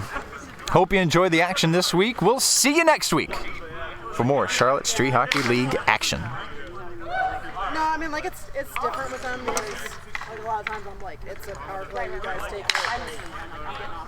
Yeah. And, like, if we're only up by 1, like, I don't